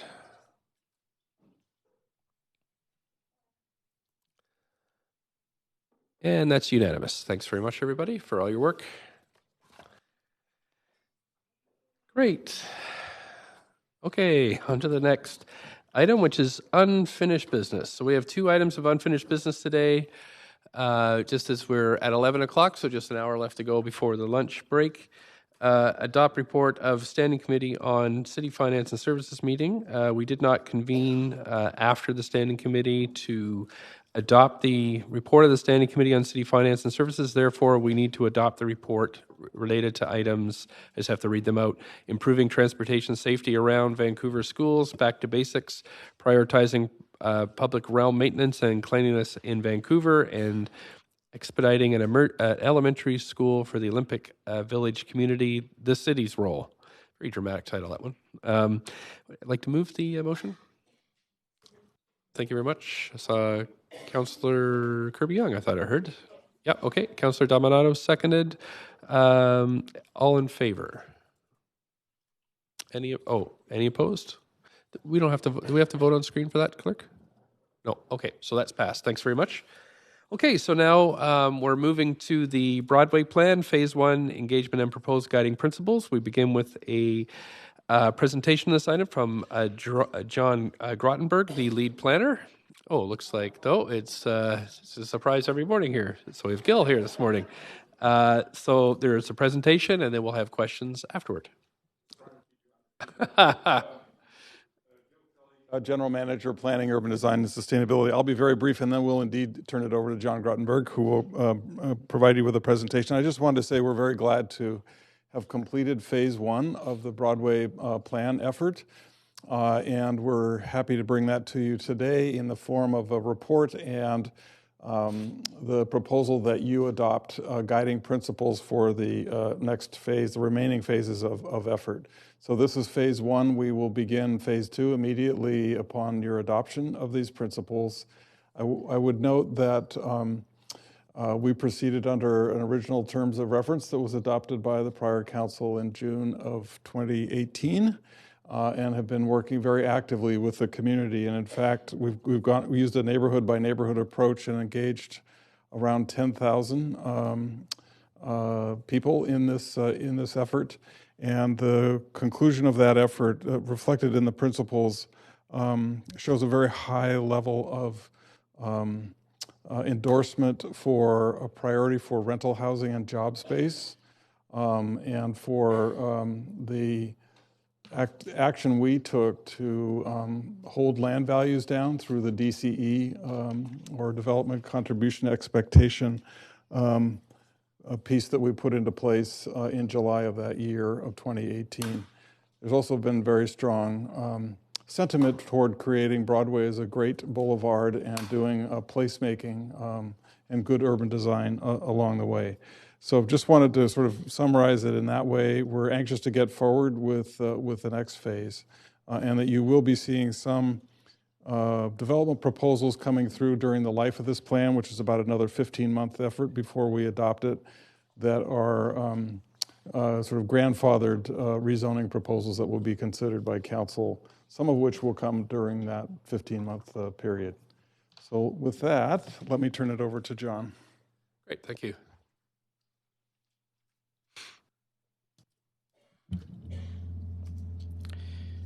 Good morning, Mayor and Council. I'm John Grottenberg, planner in the city's Special Projects Office on the Broadway Planning Team. I'm going to provide an overview of the report recommendations, our phase one engagement, and the proposed guiding principles for the plan.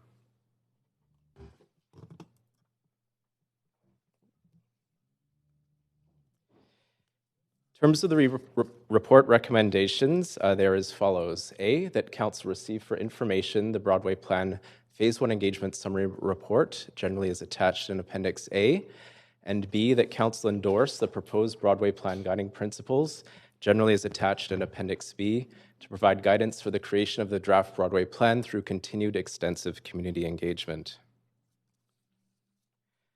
Broadway Plan will be a 30-year comprehensive area plan that will integrate affordable housing, job space, transportation improvements, public space, and amenities around the future Broadway subway. The general study area is between Clark Drive and Vine Street from 1st to 16th Avenues. As Gil mentioned, when Council approved the terms of reference for the Broadway Planning Program in June of 2018, there were two associated policies that were also approved at the time. One being an interim rezoning policy that generally limits rezonings while the planning program is underway. There are a handful of exceptions, for example, for applications that were already in stream, inquiries that had received written support from staff within the previous 3 years, applications for affordable housing, such as social or supportive housing, or applications that could be considered under an exceptional circumstance once reported to Council for direction by the Director of Planning. The second policy was the DCE, or Development Contributions Expectations Policy, to limit speculation in the study area and provide clarity regarding the city's priorities and expectations around affordable housing and other public benefits. With the interim rezoning policy in place, we do see increasing pressure for rezonings to proceed during the planning process under those exception provisions. So currently we have 5 active rezoning applications under review, another 7 active confidential inquiries, and 5 additional inquiries that are inactive but could come forward during the planning process under the provisions of the IRP.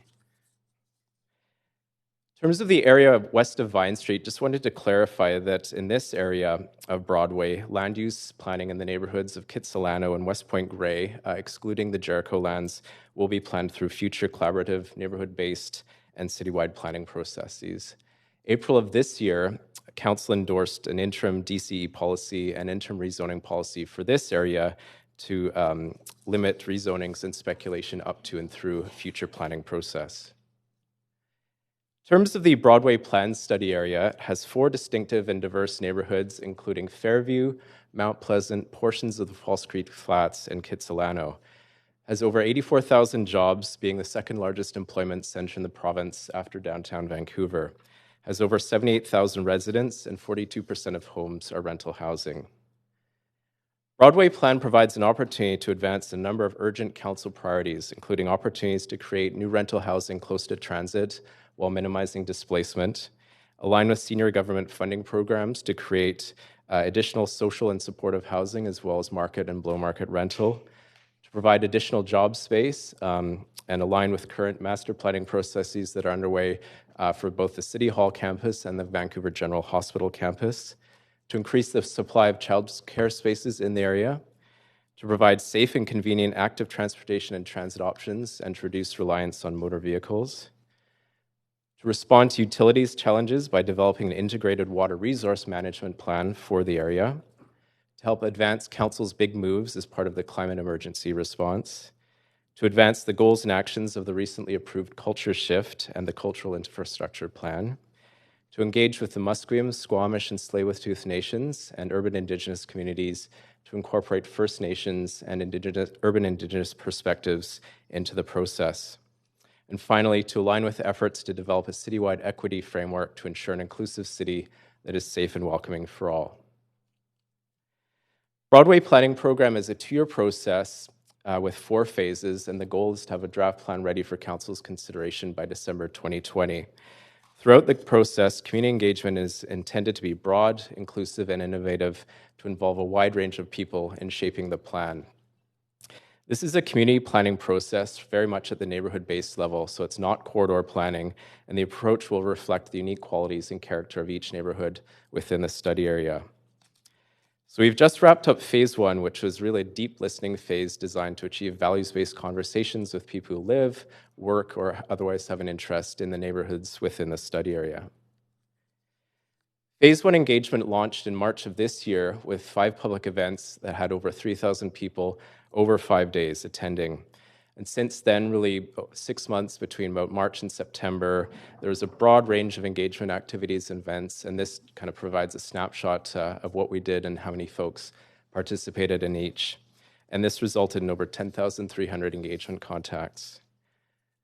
This slide shows some images from those events, including our launch open houses, kind of in the center and top left, a number of our walk shops, which were a combination walking tour workshop. We did 13 of these throughout the study area. Our pop-up tent on VGH campus there in the center right. We were there over lunch hour talking to employees and visitors on the campus. And then we were out and about at a number of community festivals. That's Kitsilano Festival at West 4th in the bottom right. Throughout phase 1, we heard a number of key themes for the overall study area. We heard a need to preserve and enhance the distinctive character of each neighborhood, a need for improved walkability, particularly on commercial streets and arterials. We heard that shopping streets and small local independent businesses are particularly cherished, for example, on Main Street, West 4th, South Granville, and a desire to see these areas retained and enhanced. In terms of Broadway itself, we really heard that it lacks character identity. It's not really doing anything particularly well. So we really see this planning program as an opportunity to reimagine the future of Broadway. And we heard some ideas around, wider sidewalks, public spaces, places to gather, better weather protection, more street trees and greening, patios, cafes, etc. We also heard significant fears and concerns regarding displacement of renter households. There's a significant portion of older, relatively affordable rental housing stock within the study area. So that came up over and over throughout phase 1. We also heard concerns around potential displacement of small businesses, cultural spaces, and other places that are cherished by the community. We heard about the need for additional housing opportunities close to transit with the future Broadway subway coming, especially rental housing and non-market housing, and as well a need for a diversity of additional job space, including office space, but also light industrial space, institutional space, and even more local serving shops and services within residential neighborhoods. And finally, we heard about the need for additional amenities and services required to support growth and livability, such as parks, community centers, childcare, libraries, and neighborhood houses. This graphic is from our launch survey, over 2,000 respondents, and we asked what were the top priorities for the area in the future. We heard 1, that it be walkable, 2, have excellent transportation options, and 3, affordable places to live. And on that last one, in terms of housing, the most important types of new housing identified were purpose-built rental housing, co-op housing, and social housing.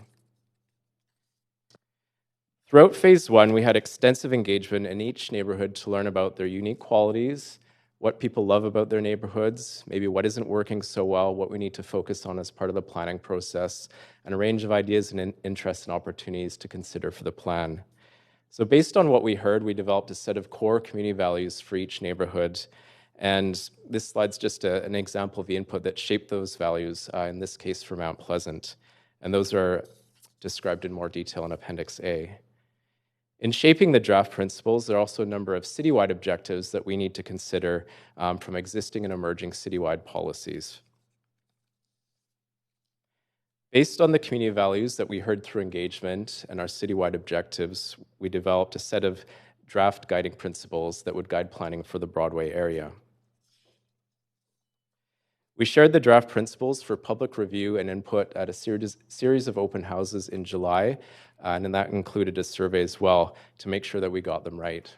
From the survey, we heard overall 81% of respondents agreed that the principles were the right set of principles to guide planning for the Broadway area. From the survey, we also heard about some aspects of the principles that should be either amended or refined further to help strengthen them, and this input included a need for greater emphasis on new housing opportunities, particularly rental and non-market housing, strengthened language around equity, livability, and the associated need for community facilities and services, and acknowledgement that neighborhoods are distinctive, but they do evolve over time, and the Broadway subway will certainly change the local context throughout the study area. The proposed guiding principles, which were refined based on that public input, are as follows, and Appendix B contains a short description for each one that describes each one in more detail. So the principles are as follows: to support reconciliation with First Nations and urban Indigenous peoples, to foster a robust and diverse economy, demonstrate leadership in sustainability and resilience, support affordable, diverse, equitable, and inclusive complete neighborhoods, to encourage contextual design, recognize and enhance the area's distinctive neighborhoods and places, enhance Broadway as a great street, to provide and support healthy transportation options, and to create and enhance parks and public spaces. In terms of next steps, if Council endorses the principles, staff will then initiate work on Phase 2 to prepare growth scenarios and emerging directions for the plan. There'll be continuing opportunities for community engagement throughout fall of this year into winter 2020 to help shape those scenarios. As well, moving forward, Broadway planning will continue to inform and align with directions from the citywide plan, and opportunities for coordinated public engagement will be explored. So finally, just to recap, the report recommendations are as follows. A, that Council receive for information the Broadway Plan Phase 1 Engagement Summary Report, generally as attached in Appendix A, and B, that Council endorse the proposed Broadway Plan Guiding Principles, generally as attached in Appendix B, to provide guidance for the creation of the draft Broadway Plan through continued extensive community engagement. So that concludes the presentation, and we have a number of folks from our staff team available for any questions. Thank you. Great. Thanks very much. And a number of questions from councillors. Councillor Wiebe, you're on the queue first. Up to 5 minutes. Please go ahead. Yeah, thanks a lot for the report. I really like the breakdown of the neighborhoods. One of the things we found a bit troubling is I was from the Mount Pleasant setting, and I'm just going to focus on that neighborhood to start off, is it talks in the thing that in Mount Pleasant 2010, the community plan primarily focused on ownership and low-density housing, which is taken out of the report. However, it doesn't talk about the 2013 community plan implementation, doesn't talk about the Broadway East revitalization. So there's thousands of hours that really describe the public realm, the what type of housing, the land use, everything from Clark all the way to Cambie. And this was thousands and thousands of hours. Staff spent a lot of time on it, and it really breaks down a lot of the elements in this plan. So I'm just wondering why this wasn't referenced in the document, and what a lot of people that spent a lot of time want to know, what is the difference between this plan and the plan we're looking at, and what are the comparables? So I think when you put a lot of time and effort and you're recognizing that you're looking for the implementation to deliver, so I was on the 2010 team and then the 2013 team, and so when people have been a part of it and now they see a new plan with new goals that basically talk about wiping out what they worked on for 10 years. I'm just wondering, what do we tell those people in Mount Pleasant that have been part of those plans, and how do we showcase what this is going to now move into this new plan? What are the things that are similar? What are things we can build on? What are the learnings over the past few years? Yeah, so I think, in terms of, and we certainly recognize a tremendous amount of work by thousands of folks that went into the Mount Pleasant plan, but also the implementation plan. And we've talked to a number of those folks that were involved throughout our planning process. So certainly Broadway plan, we will be reviewing the Mount Pleasant plan and the implementation strategy. That's kind of a foundational piece.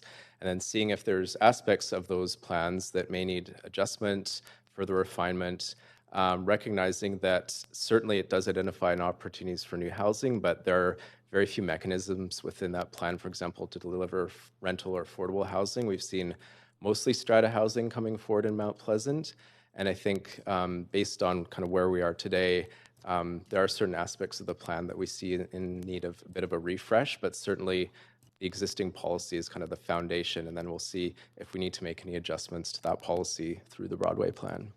Okay, so this implementation plan, is it being put on hold, so we're not going to do the public realm improvements, the coloring, the public spaces that were identified to the public until we kind of go through this process now with the Broadway plan? Is that kind of the goal of what's... So that all stands as existing policy, so that, elements of the implementation can move forward in the meantime. Ultimately, when the Broadway plan comes forward, there would likely be an updated plan for Mount Pleasant that would build on the existing policy, and then if there's any adjustments or refinements that we kind of layer in based on the work that comes forward through Broadway plan. Okay, and then in the future, I know that we're kind of going through phases here. Is it possible that we could include this work to be included into the document, in the sense that right now there's a list of all the council votes and it wasn't included as one of those priorities? So maybe moving forward, we can acknowledge the plan so that people that have invested their time and are now being asked to invest in city plan or Broadway plan or come out to these open houses.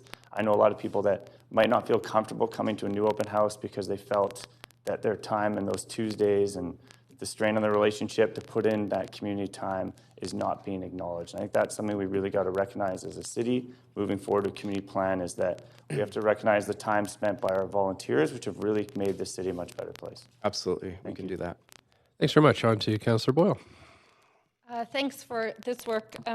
My question is along a similar line. I guess I recognize there are some existing local area plans, and I'd be interested to hear what local area plans exist that overlap with this planning area, and some sense of when those plans were created or last updated, so we have a sense of a sort of timeline. I guess what I'm trying to get to is there's some overlap between local area plans and this plan, and my understanding is some of those plans are older, and that our Housing Vancouver and climate emergency goals might not totally line up with those plans. So just trying to scope all of that out. Yeah, so in addition to the Mount Pleasant plan, which was completed in 2010, the implementation strategy, a few years later, there's also the Fairview local area plan, which was completed in 1974.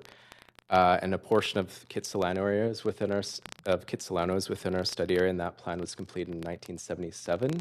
So looking at those plans, and as you mentioned, the climate emergency, our housing crisis, those plans don't provide any mechanisms to create affordable or rental housing.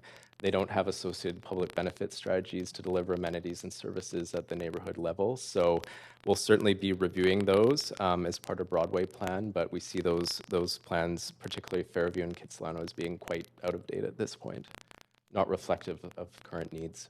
And of our existing goals around rental and climate? Exactly, yeah. Okay, and sorry, I missed it. The Mount Pleasant plan was from what year? 2010. 2010, okay. And then Fairview was 1974 and Kitts was 1977? That's correct, yeah. Okay, thanks. Thanks very much. Councillor Carr. Yes, thanks. Just a couple of points that relate to some of the content of the report that wasn't very detailed, but I'm looking for you to remind me, because I was there when we made some decisions on the interim rezoning, et cetera, of what the actual ask was. I think that maybe it's not in the report, so maybe other councillors might be interested in this. So in terms of the restrictions on the kind of proposals that we would be looking at on an interim basis, remind me, those were restrictions to look at just rental or student housing, but if you could just remind me of that. Yeah, so the interim rezoning policy for the Broadway plan area does allow consideration of rezonings for social or supportive housing, below market rental, community care facilities, and then there's also an exceptional circumstance provision that would be looked at on a site-by-site basis. Right. But generally, the exceptions are for affordable housing. Okay, good. And so there's 5 of those that we've received. I think the report said that there's 5. That's correct. Are they all in the realm of social housing, or? Just check. Thank you.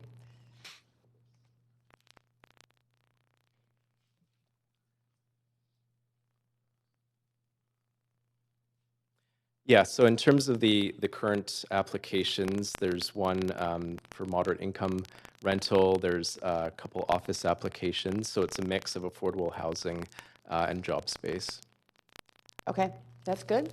The second piece that we approved I guess it was not that, summer of 2018, right? What had to do with development cost expectations. And again, my memory is that it was a very high DCE to really signal that market condo development was not the way we want to go. I can't remember, it was something like $800 a square foot or something really phenomenal. If somebody could remind me of what that was, that would be great. 330 and 425. Oh, 330 and 425. Yeah, depending on the area. Okay. And that's for additional strata density. Right. Beyond what's currently permitted. Okay. And we've got sales that you note in this report of 13 commercial land sales, right? Do we have any idea has there been any indication of what the direction is of those? Are they expecting that they might be able to do condos or not? Do we have any sense? We wouldn't be able to determine that at this time because they haven't come forward with inquiries yet. Okay. Okay. Good to know, but I know it's dropped. That's way less than there were in the previous 12 months. But so obviously, in your mind, did the development cost expectation, is it working to kind of limit the kind of speculative purchasing of land that we had been worried about? It seems to be working. When the policy went into place, it also coincided with a change in the market. So in order to kind of tease out how effectively it's working, I think that may take some time. We do know that there's broad awareness, for example, in industry about the DCE policies. So folks are certainly aware of it and keeping it in mind as they're potentially looking at purchasing land within the area. I think there might be an additional comment. Chris Robertson, the Assistant Director of Citywide and Regional Planning. I just would like to add that UDI has noted that their belief is that it is working. The limited number of transactions on the corridor clearly indicate that. Certainly there is some ties to changing market as well. But from what we understand, and without a lot of comparable information or data to support that, we have to go with what the industry is kind of. Right. Thanks, Mr. Robertson. It really is good to know whether measures we've taken, which are having an effect. So that's great. Thank you. I have one final question, and that is around the involvement of the people. Like, who is it that came out and got involved in the pretty extensive consultation, public consultation process that was listed? And I was really curious to see that in a number of the specific charts, the people were 60%, I think it was 60%, are 70% of households that were involved in it were households with no children at home. And I'm not sure if that's reflective of the communities. My guess is that it's not, but anyway.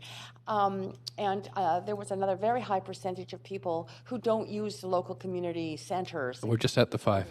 Yeah, so how do we get more? You can answer that later, but how do we get that greater diversity that is more reflective of the population is important? Thank you. Yeah, so we Quick answer, please. certainly recognize that there are some groups that are underrepresented so far, and we're really going to make a targeted effort for the duration of the planning process to reach out to some of those underrepresented groups as part of the process. And it's been overrepresented more on the ownership versus renter side as well. Right, thank you. Thanks very much. Council, I'll just remind you that we do have 5 speakers set to this as well today. So I do have everybody pretty well on the list to ask questions on this plan. So at 11:30, we have a half an hour left. So what we could do is we could move our questions to staff to ask for lunch. Nope. People. Okay. Okay. So we have a motion to hear from speakers, but second. So that's right. Yeah, it'll be 3 p.m. that speakers will have to come back. So call a vote on that then. All in favor? Any opposed? 1 opposed. Okay, so we've moved to hear from speakers. Point of information. Councillor Bly? It's actually a point of order. Point of order? So we'll hear from speakers. Oh, sorry. We'll hear from speakers, and then we'll come back at 3 and still have an opportunity to ask questions. Absolutely, yeah. And I'll keep the queue the way it is, so there's lots of folks on there. Okay, thank you very much. Right, so if we move to speakers, we do have Ron Stern, Patrick Condon, Nathan Shuttleworth, Louis Begalis, and Robert Boyku on the list. So do we have Ron Stern here? Nope. Okay, I don't see Patrick Condon. Nathan Shuttleworth. Great. Thanks very much. And how this works is you have up to 5 minutes, and you may have questions from council. 3 minutes, I'm sorry, 3 minutes. Good morning, Mayor and Council. Thanks for your time. My name is Nathan Shuttleworth with PCI Developments, speaking in favor of the Broadway proposed planning principles, particularly in relation to areas of our anticipated developments at Broadway and Granville and along Great Northern Way with our partners, Low Tide Properties. We had the ability to participate in a number of engagement activities led by staff, ranging from workshops to open houses to the public walking tours. And noticed, a broad representation, a variety of private stakeholders and the general public. Our overall observation is that the proposed principles really appropriately capture the feedback and key objectives discussed at these and are relative to this critical initiative. We'd just like to thank staff and commend them for their dedication, inclusiveness, and patience. That's all. Great, thanks very much. Any questions from council? Just put yourself on the queue. Councillor Bly, go right ahead. Thank you. I forgot to stand up. Thank you for being here. One of the guiding principles is to retain existing housing. So from as a stakeholder in the development community, I wonder what your position is on how we best approach that when the principle is also to increase housing options around transit-oriented development. So I just wonder how you would propose we reconcile the two that seem, in some circumstances, quite competing. No, it's a very fair question. I mean, particularly to PCI, we're quite fortunate in that we don't have any current rental on our property, so there is zero displacement. I mean, I can't think of one sort of silver bullet for the problem other than dealing with it on a case-by-case basis. I mean, our general perspective is that, we need a supply first and foremost, and that just needs to be tailored to the accommodations of how we actually take care of the current renters that are in the place to make sure that they're taken care of during the process of increasing the supply. And by that, do you mean through such programs like our tenant relocation? That's right, exactly, yep. But we know that some of those programs, there are limited supply of where those people could actually move to. So I'm just curious. I appreciate the answer, but I'm not sure that I'm gaining any new insights from it. Yeah, like I say, I'd love to have the perfect answer as to where they go. I just think, long term, we have to look at the numbers in terms of, immigration into here, and we have to provide enough units. So our approach is that we definitely want to recognize and take care of people as best we can, but we still need to look at that long-term view where we're providing an increased supply for the market. Okay, I'll leave it there. Thanks. Great. Thank you very much. Councillor DeGenova? Thank you very much. I had a question. Oh, sorry, Council. Usually we hear speakers in committee, but with the pilot, we're hearing speakers in council.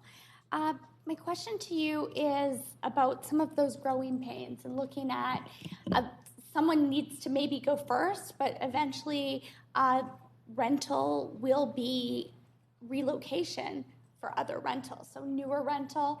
And although it may be difficult to meet those gaps in a pro forma, eventually the more we build, the more rental there will be to relocate people to. I know that seems quite simple, but do you think in theory, have you seen that play out in other areas? Yeah, I mean, I think Not even Vancouver? we're just seeing now sort of the influx in the building of more rental units, so it's hard to say, certainly in my experience, that I've seen that personally, but I think it certainly comes to that where it's the priority is the sites without it first, right? And that's where you try to capitalize and make as much of a gain as possible in the interim to, like you say, fill the gap for when those other smaller, sort of less utilized sites can be, redeveloped into more units. In the beginning of Stir and Rental 100, though, that would have been the issue.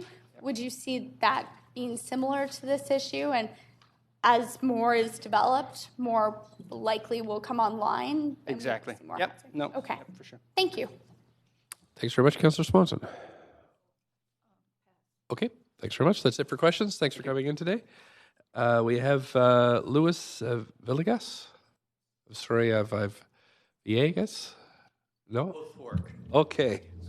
I have sent a file this morning on PDF, and I've never done this with this equipment before. Okay, that's okay. Well, I won't start your timer until we're set up to go. Okay. Is there a forward? The clerk is just setting it up here, I think.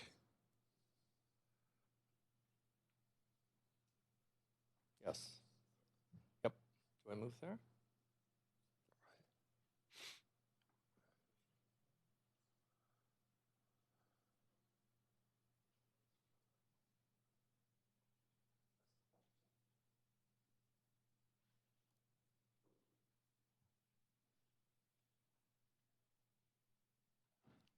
Can I make that full screen?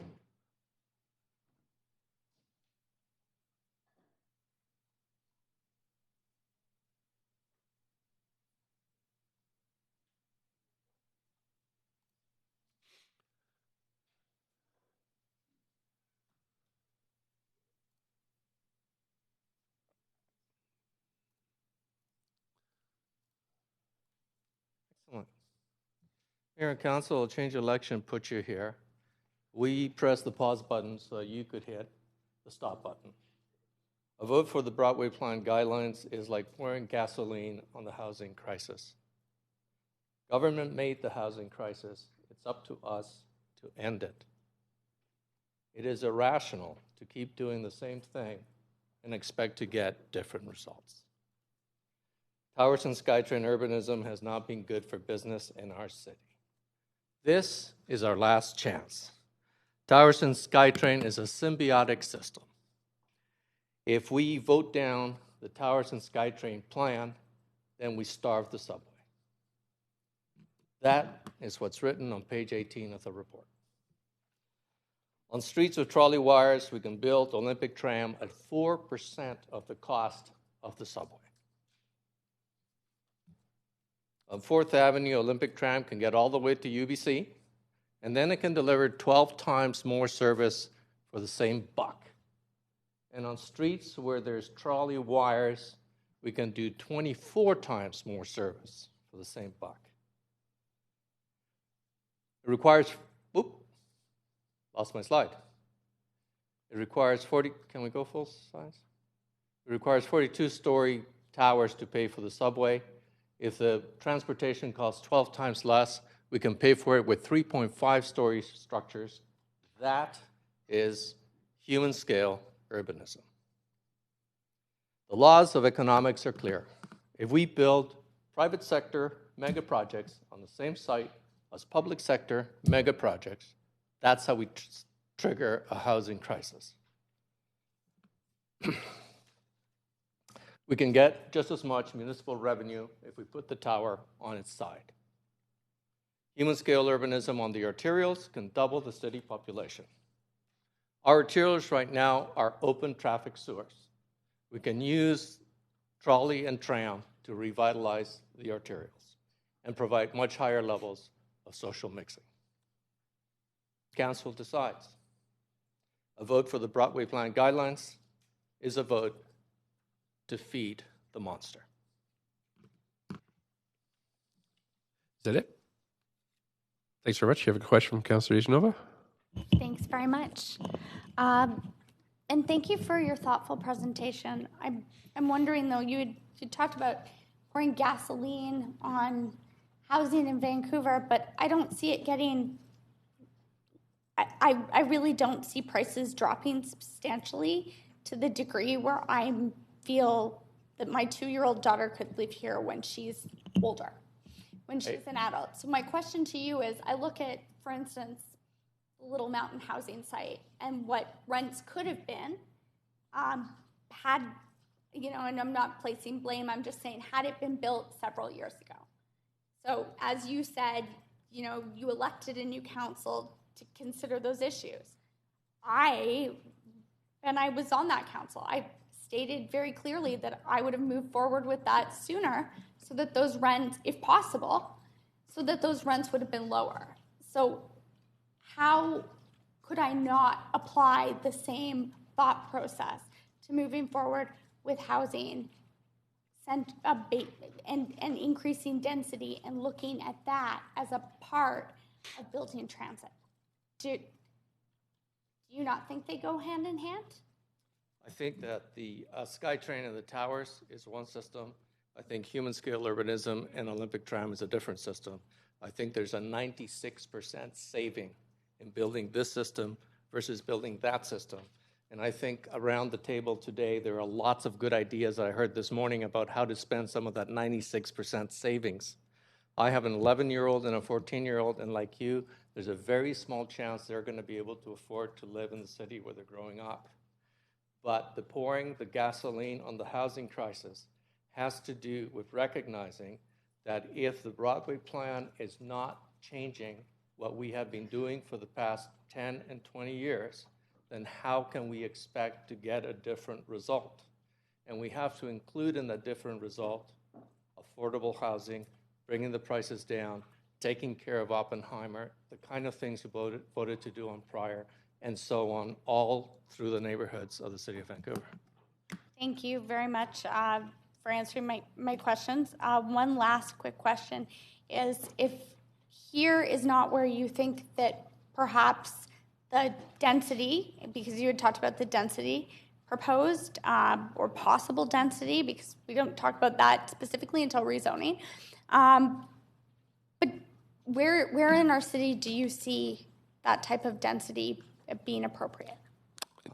I don't know if I can. What neighborhood? We just have 15 seconds left. On the arterials, right? It's density and built form. You can build towers separated by distance, or you can build human scale urbanism at the street wall. You'll get the same amount of density. You'll get a much more walkable, livable, and affordable neighborhood if you don't do the expensive tower with a super expensive subway. Thanks very much. On to Councillor Hardwick, please. Great. Thank you for being here. And it's refreshing for me to hear an alternative perspective to the subway and high-rise view or vision that has been pervasive over the last decade. And I would encourage council to listen to this. You've touched on the citywide plan. And you know, I'm concerned, as I'm sure you and others are, that we're moving ahead with this Broadway corridor plan when it should really be part of the larger citywide planning exercise. Would you like to elaborate on how you see those things working, and if we were to send this back to be included in the citywide planning process, what that would look like? Yes, I would love to do that. I totally agree with you. Doing the Broadway plan and then going off and doing city plan just seems to be contradictory. Councilor Wiebe and I were volunteers on the 2013 Mount Pleasant plan, which has been forgotten apparently. I held a charrette, I just checked, on the 22nd of June of 2013. So how is that not part of a 2013 plan and now it's a 2010? Those are the kind of things that can happen, all right? On a citywide plan, what I would begin to do is a pilot project in several neighborhoods, listening to the neighbors, seeing how it is, and come out from that with a set of prototypes, a kit of parts that then the neighbors could choose and pick amongst to build their own community plan, all right? So we can do 22 community plans out of a typology of maybe 10 or 12 pieces. One of those pieces is whether it's subway or whether it's Olympic tram. And if it's subway, we have spent, 24 times more on building the transit than we have if we do the tram on trolley streets, 12 times more if there's no wires. So once you spend that kind of money, what do you have left for the kit of parts? Most of our treasure has gone to the transportation. And then there's a discussion about what creates a better neighborhood. And if we want a walkable neighborhood with livable streets and affordable housing, we have to do the kind of things that we did for Prior Street. And we have to do the kind of things that change what we've been doing for the last 20 years. Now, you commented that you were part of that 2013 process, and contrary to what we've heard here, I've received a lot of correspondence from people that have participated over the years in the various different plans in the areas affected here, and they feel categorically that they, all the work that they put in, which Councillor Wiebe touched on previously, has been ignored. And in fact, seemingly forgotten, again, part of the loss of institutional memory, perhaps. But can you comment on that as someone that participated in this process? What does that say to the citizens of the city? We're just at the 3 minutes, so. We met during that plan. Councillor Carr and I had lots of discussions during that process. I walked into the Broadway and Cambie display center for this plan 2 or 3 months ago. I couldn't recognize what was on the boards. I didn't feel there was a single thing that I could contribute to that process the way it was shown. Thanks very much. On to Councillor Wiebe. I was going to bring up the charrette because I think that was a really impressive showing that you had set up where we talked about how you could do human scale urbanism and kind of change the view. And I was wondering, it's good that you just said you went to the process. How do you think that we can look at the city in that lens that you brought in, saying that there is zoning and there's able to do 6 stories in different areas, and you could say if we're going to put 30,000 people in an area, this is how we could do it? Because I thought you brought a different lens, which was helpful to the conversation. And how do you think you could add that lens to this conversation? It's a lens that I used in Alaska, I used it in Utah, I used it in Portland, I used it in many other places when I was a part of the new urbanism movement. But the way that we have to do it is first by changing paradigm. So the first thing you have to do is vote down this plan. And once we change paradigm, we can switch from SkyTrain and towers to Olympic tram and human scale urbanism. City still collects the same amount of revenue. Folks still get the chance to go out there and build the city. We just build a different paradigm. And when you do that, the prices come down. So you don't think we can have a paradigm that has SkyTrain yet can also still have a mixed scale urbanism? By the time you spend $600 million per kilometer, the horse is out of the barn. Okay, thank you. Thank you, Councillor Fry. Yeah, thank you, and thank you ongoingly for some of your thoughtful contributions to the urban conversation in our city. I'm curious, so when we look at this particular Broadway planning exercise, it's kind of largely predicated by the fact that, for all intents and purposes, we've been saying that the subway to Arbutus is kind of a done deal. So that's why I mentioned the fact that if we don't approve the principles, you don't have the towers, you don't have the funding, that done deal, who's going to pay for it? Well, I would argue that there's already been some money. There's some sunk costs involved with that, and at what point? We've started. right?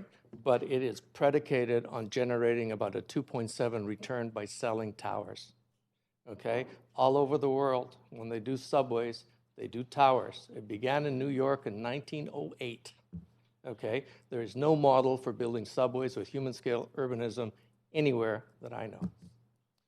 So you nail one, you take care of the other. Right.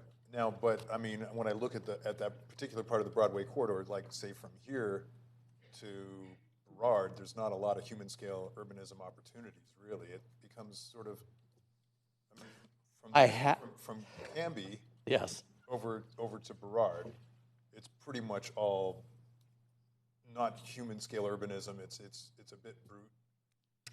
I have a different lens.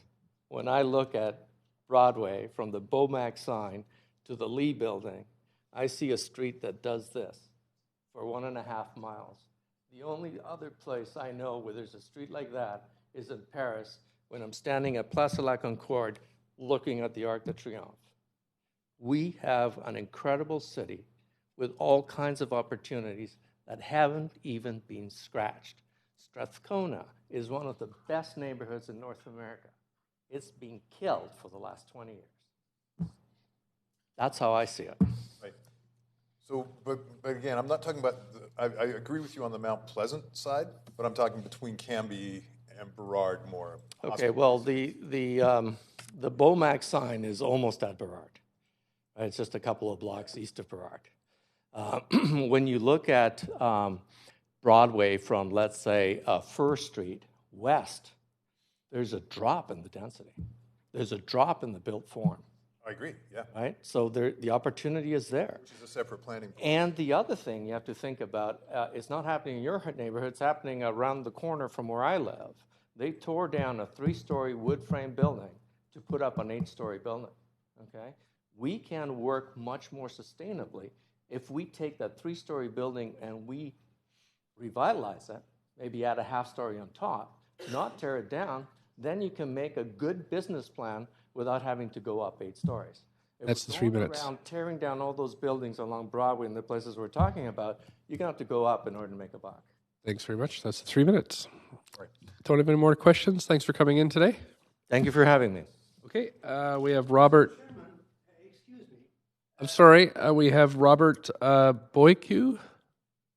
Robert Boyku on the speakers list. Mr. Boyku. Is your name Mr. Stern? Yes, that's right. Oh, yes, I did call your name. Yeah. But we're sure we have. That's it for speakers. So we could. I'm sorry if you've missed it. Please go ahead for 3 minutes if you like. Sorry, I find the acoustics in here. Yep, that's probably why you missed it. 3 minutes if you like, Mr. Stern. Yes. Go ahead. Oh, okay. Thank you. Thank you very much. I don't usually have too much trouble, but I find the acoustics here very difficult. That's okay. Sorry, I didn't speak louder. So please go ahead whenever you like. Thank you. Up to 3 minutes. Yes, I'll be quick. My name is Ron Stern. I live on the Fairview Slopes. I have lived there for the last 55 years. As I look at the speakers list, I realize that I'm a bit out of my league, but I'll plow on and hope that I don't embarrass myself too much. The Broadway plan addresses numerous issues and areas. I shall address only those with which I have some familiarity. All development on Broadway has a significant impact on the Fairview Slopes. In addition to the usual issues of congestion, noise, and pollution, those of light and shadowing, which are of importance to all the low-rise near adjoining residential areas, are of particular impact to the slopes located as they are on the north-facing slope below. That was recognized when the Fairview FM1 zoning was brought in. At the same time, a height limitation of 12 floors and a FSR maximum of 3 was introduced on Broadway. The guiding principles seem to capture the importance of retaining and enhancing the livability of the adjacent low-rise, low-density neighborhoods and of Broadway itself. However, here the devil really is in the details. For example, a significant principle for the Broadway subway is that development should be concentrated around the stations. The image this conjures up is of a high-density, high-rise nodes around the stations, separated by stretches of low-rise, low-density. An agreeable image, except perhaps for those closest to the nodes. However, on the 10-block stretch of Broadway that runs through Fairview, the stations are very close. 3 of the 6 stations on the line are located there, 5 blocks apart. Unless implemented with care and sensitivity, the high-rise, high-density would be unbroken and unrelieved. Realizing the benefits from the increased density without destroying the livability of both what is there now and what is to be will be a delicate line to walk. Finally, I would like to draw your attention to what seems to me a real danger, that the entire Broadway plan, guiding principles and all, could be preempted and rendered moot by spot rezoning. This is not just a theoretical concern.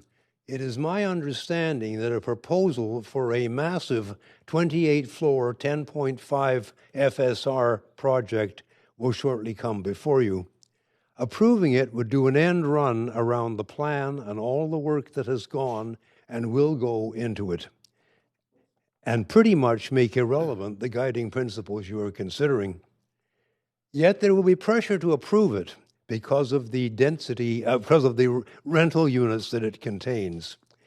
Vancouver certainly has a housing crisis in all types of housing, but even if one accepts that this type of developer incentive is the way to solve the problem, preempting the Broadway plan, severely impacting the livability of the adjacent residential neighborhoods and even of Broadway itself, is a very high price to pay, and no favor to the people who will eventually come to live there. I urge you to resist the temptation for any spot rezoning and wait for the Broadway plan to be finalized and adopted. Thanks very much. You have questions from Councillor Hardwick. Over here. Hi. Thank you for coming in. Have you been part of any of the planning processes before that have been held in the community? I'm having trouble. Could someone tell me? I'll project. If I project, does that help? Can you hear me now? That's a little better, yes. Okay. Have you been part of the process, in any of the community planning processes in the area before? Have I been to them? Have you been part of the planning process, the community planning process? I'm sorry. Can you tell me? I tried.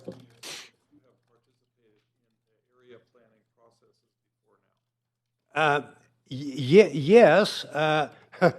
First of all, many years ago, the Fairview Area Local Planning Committee, which developed the FM1 zoning, I chaired the committee. And I also, in respect to the present process, I haven't been a part of the planning process itself, but I've attended the open houses and read the material. Are you familiar with the citywide planning process? Well, the citywide planning process. No, I haven't participated in that, just the Broadway. Okay. My question, and maybe Mr. Kelly standing behind you can help communicate this. So I wouldn't expect you to have been part of the citywide planning process because it hasn't really begun yet. It is to begin soon. But how do you view how the Broadway plan should integrate into the citywide planning process? I must admit, I haven't considered that. I only looked at the Broadway plan as the Broadway plan, but no, I have. I guess the main issue of that is the shortage of housing, particularly rental housing, which is hoped to be solved partly by Broadway. But no, I haven't participated in the citywide process. Okay, so your principal issue is with spot rezoning that might come in before either the Broadway plan or the citywide planning process is complete. Yes, that is certainly a major principal issue. The other is to mention that although the general principles of the Broadway plan regarding livability and what word do I want? Anyway, impact on the local areas is the devil really is in the details. And I don't know how council will deal with it because they will be dealt with at a much lower level than council. But any guidance that council sees fit to give to planners regarding the specific impacts, as for example, every area, of course, different, but as I mentioned with regard to Fairview, because the stations on the Broadway subway will be so close there, 5 blocks apart, three of them in that 10-block stretch, the implementation of the details to keep from swamping that area with continuous high-rise will require some fairly sensitive interpretation. And that's the 3 minutes. Thank you very much for coming in, sir. Thank you. Thank you very much. Okay. Sure. Thank you. Thanks. Okay, so that's it for speakers, and we've just hit noon, so council will retire for lunch. Excuse me. Heading into in camera between 1 and 3, and then back here for more questions to staff from council. We've kept the list in order, starting at 3 till 5, 5 to 6. Excuse me. Break for dinner, and then 6 to 10 the public hearing. Thanks very much.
Thanks. So we're on to questions in the reconvene council on the Broadway plan. So Councillor Bly, we've got you up for 5 minutes.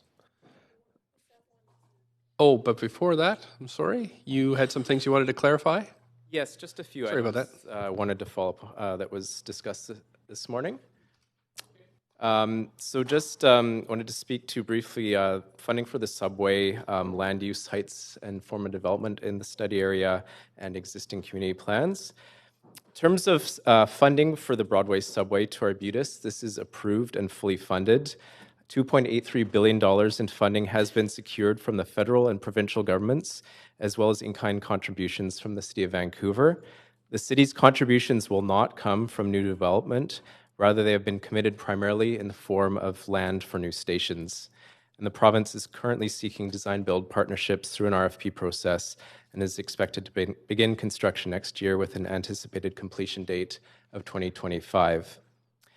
In terms of heights, densities, and forms of new development in the study area, at this point, staff are not in a position to recommend specific forms of development. The recommendation for council now is to approve a set of guiding principles that will inform subsequent neighborhood-based planning through phases 2 and 3 for Broadway. This will include scenario development that identifies a variety of built form options that can be shaped for each neighborhood, economic viability testing to ensure that community and city objectives such as affordable housing, job space, and amenities can be achieved through the desired form of development, and other aspects of the community planning process. There is one of the principles, one of the proposed principles that speaks to this specifically around encouraging contextual design, including architecture and building forms that respond to the local context. And it's important to note that SkyTrain technology does not equate to a particular height or form of development in the future. And thirdly, in terms of existing community plans in the study area, Broadway Planning will be reviewing and taking into consideration existing community and area plans, and these will be reevaluated through the planning process per the council-approved terms of reference based on current needs and priorities such as affordable housing, job space, and the climate emergency response. Thank you. Thanks very much. On to Councillor Bly. Well, I appreciate you kicking us off because that actually answered a number of my questions. We hear from a few. We do hear about stakeholder feedback and residents and non-residents and things like that. Could you just comment on how we differentiate between that feedback and also how it is weighted, if at all differently from one another? Yeah, so in terms of our engagement approach, we've made a real effort to reach out not only to local residents, but people who may work in the area or visit. There's a lot of visitors with the hospital, local business, really a broad range of folks. And we do track who we're hearing from, whether it's through surveys, where they live or work in the area, what their interests are, some demographic information. And generally what we've been finding is that we are seeing from a majority of folks are local residents, but we're also seeing significantly from folks who may live outside the study area, but who may work there or come visit to shop on Main Street, for example. So we are tracking that, and that's going to help us kind of fine-tune our engagement process moving forward to ensure that we hear from some of the underrepresented groups that we've recognized so far. Okay, so I'm not sure if that totally answered my question around the weighting of the different kinds of feedback we get. I'll just, anecdotally, I heard one of the walkable tours, which I heard were quite great, was sort of sold out with a lot of stakeholder attendees. And, you know, and then so they put on a second one and more stakeholder, maybe people from the development community, whoever, and a few residents. So I imagine that changes the dialogue and conversation during a walkable tour. But also, or is it called a walk shop? Walk shop. Yeah. So I guess weighting is where it comes to mind for consideration. So could you comment specifically on that question? Yeah, so in terms of the input, we're not weighting it one way or the other. All the input we receive is really important and valuable. And we have made sure that we are hearing from many local residents. The walk shop example, where there is such overwhelming demand from local residents to participate, led us to actually hosting a second one to make sure that those folks in particular had the opportunity to provide input into the process. Okay, well, I think it's important to go on record as saying I do think it would be curious to consider we look at weighting and if we've ever done something like that, but maybe we can look at that at another time. So finally, it's just really around the, what you're asking of us today is really to approve in principle the Broadway, to receive the report for information and then the guiding principles, which are laid out in Appendix B. Is there anywhere in those principles that sort of anything has stood out to us as being dramatically different than what we would have otherwise expected? Housing, economic development. I mean, I'm just trying to see where we know we're going into a citywide plan, we're sort of debating, should this be folded into that? And I sort of see this engagement resulting in very similar outcomes, and I just wonder, or should we be changing the way we're targeting different kinds of information depending on the area? I wonder if you could comment on that. Yeah, so I mean, certainly a few points. One, and this will probably come out through citywide plan, is local distinct neighborhood character of the different neighborhoods was something that folks really cherish, and that was certainly reinforced through our process, and so that's certainly embedded in the principles. Something that we haven't always heard before, but the idea around contextual design. So not having for example, tower podium type development, but looking at topography, neighborhood character, and seeing how future development can contribute to that kind of unique, distinct character. And that's something that's embedded in the principles.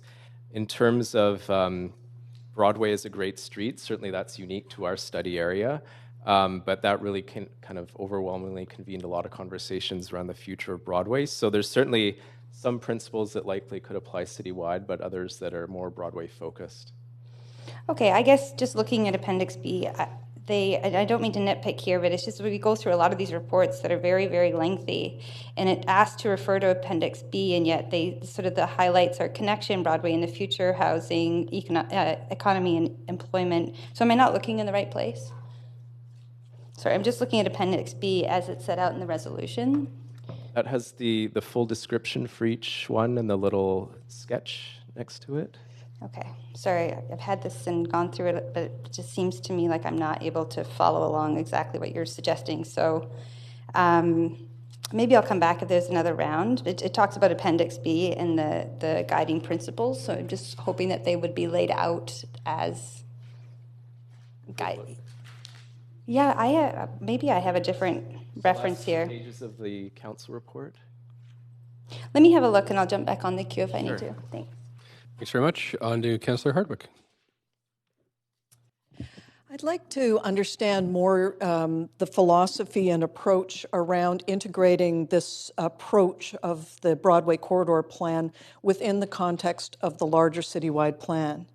I've been advocating for years a revisiting of the citywide planning process, and the intent was always to integrate these pre-existing plans into that larger exercise. And yet here I see something that is quite compartmentalized.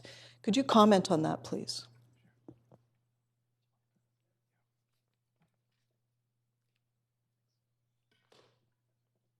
Through the chair, Mayor, Council, my name is Holly Sovdy, Senior Planner with the Planning Department. I work on the Broadway project, and part of my role is to actually work and liaise with the citywide planning group. So the planning teams at the city as an approach are integrated. Both Broadway Plan and the citywide planning team meet regularly to make sure that we're on step in terms of process, and as policy is developed, make sure that we're testing policy in both realms. And I'd say the second way that we're aligning is through our community engagement, making sure that we're piggybacking off of both processes as the citywide plan starts to ramp up later this year and into next year. And we're having the same conversations in some cases around the important needs around citywide matters like climate change, affordable housing, and job space. But I think what's unique in the Broadway lens is we are focused on neighborhood-based planning at this point rather than the citywide lens. I'm a geographer and an urban geographer, as you may know, and I did an exercise at UBC Geography where we broke the city down into 50 neighborhoods and largely based on 10-minute walkable catchments. And when I pushed towards getting a citywide planning process going, it was with the intention that we'd be doing planning on that granular basis. So it seems to me that incorporating this activity in the neighborhoods that you're identifying into the larger whole is wholly appropriate. But you continue to talk about the referencing of the two as separate entities that are finding a point of intersection rather than being fully contained within the larger exercise. And so I've got the answer from you on what you're doing. I disagree with the approach, especially based on what former Director of Planning Ann McAfee talked to us about when she briefed us on the prior process, which involved all of staff together working towards the citywide plan. So anyhow, I know where you're going with this, but I still think it's important that this should be subsumed within the citywide plan instead of treating as a separate exercise. But I don't have any more questions per se, so I'll leave it at that. Thanks very much, Councillor Swanson.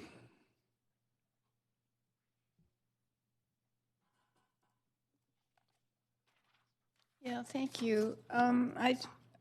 42% of the people in this area are renters, and then it says on page 4,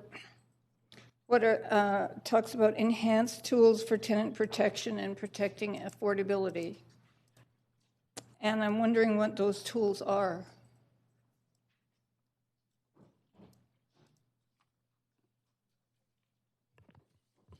Okay, through the chair. Some of the tools that we will be exploring through our next phase of the planning process, so phase 2 and 3, if council endorses the guiding principles and asks staff to move forward in the planning process, we'll be looking at the rate of change policy in particular, because that is a policy that is at risk at this point, particularly in some of the higher value areas within the Broadway study area, the Kitsilano and Fairview neighborhoods in particular. So we're really hoping to dive into that policy in a lot of detail, working with some of our nonprofits, our housing providers, and also folks that are renting in the area to understand what the key challenges is and how we can address those. So I was actually, Ron Stern, who is our last speaker, lived in the Fairview Slopes when I did almost 50 years ago. Our kids played together. And I was dem-evicted from the Fairview Slopes by that 1974 plan. There was a whole bunch, there was hundreds of us, I think, who lived in old carved-up houses. And then the plan came in, and it allowed condos. And the condos went in so fast.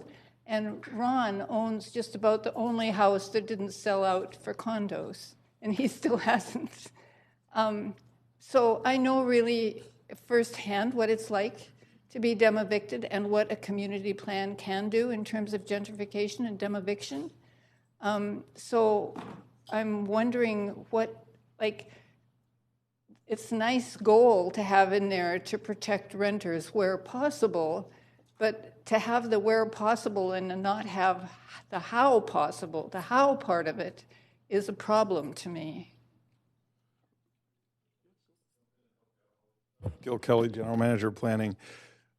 Thank you, Councillor Swanson. It is an important issue in the next phase, and we mean to get in the next phase deeply into this issue.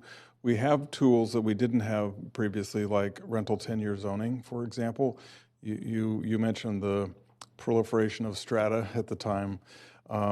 Again, the emphasis from council for this plan has been around rental housing.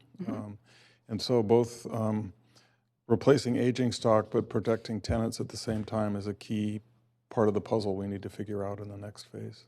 So I'm still afraid that, there's 8 or 10 principles there. Yeah. And unless we deal with the principles that would allow the current renters to actually stay, the rest of the principles will be for somebody else. I understand your point, yeah. So do you have any idea how many units how many more residential units are going to be in that area, and how many non-market units we could fund with the CACs from that? That's part of what the next phase will determine. Part of that will be the urban form and the 10-year question that I mentioned a moment ago. We're not expecting a surfeit of CACs here because we're de-emphasizing the strata, which is a big generator of CACs, and focusing on rental and the affordability of the rental. So the extent that we can rely on CACs to fund all of that is reduced from what it might have been otherwise. What if we started waiving, what if we stopped waiving the CACs for rental housing and use that for non-market? The DCLs, you mean, or the CACs? CACs. And DCLs. Yeah, we're not typically generating a lot of CAC out of rental. And where we do get an increase in the value, we're trying to plug that back into more affordability on site in those buildings. And the DCL waiver is something we'll talk about when we come forward in November with our rental incentives program. Thank you. Thanks very much. Okay, on to Councillor Dominato. Thanks, Mr. Mayor, and thank you for the presentation. I just had a question around the interim rezoning policy, and I apologize if it was covered in the presentation, but currently with that policy, I was looking at it online, does it, can we adopt rental projects right now at this time? I know there's exceptions around social housing and other sort of transitional housing. I'm just curious if you could speak to the rental side. Market rental? Yeah. I know there's below market in there, but yeah. Yeah, so secured market rental is not included in the interim rezoning policy. Okay. Except in projects that were grandfathered, so already in the pipeline in the approvals process. Because that is a question that's come up in, obviously in the context of needing, increasingly needing purpose-built rental in the city. I've had questions asked about that in the context of that policy in this area is around whether we would allow that or look at exceptions for the market-based rental as well as the below market. But I'm hearing no, not at this time. Not at this time. Yeah. Okay, thank you. Great. Thanks very much. On to Councillor Kirby-Young. Hi. Thanks for the presentation. I have a question. I'm looking at Appendix B, specifically at foster a robust and diverse economy. And my question, I just want to get some assurance, I guess, as it relates to industrial lands, because I have the opportunity to sit on the Metro Industrial Lands Task Force on behalf of Council. So when it says should be retained, and these are always wonderful words like should be, does that mean like highly committed to that, intending to maintain? Can you expand a bit on that? Yeah, so that's a pretty strong commitment. Okay.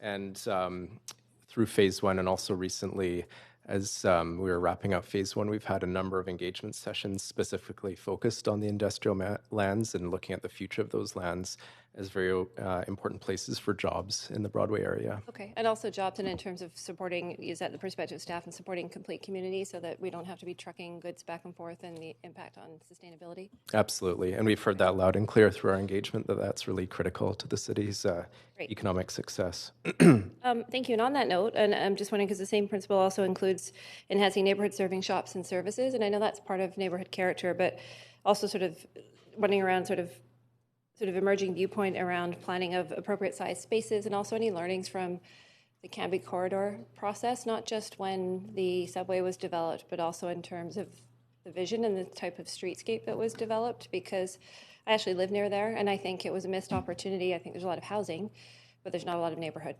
So I'm wondering if you can sort of comment around any learnings or takeaways that would relate to creating that street level engagement and how we would support small business during the process and then to foster after the subway was built.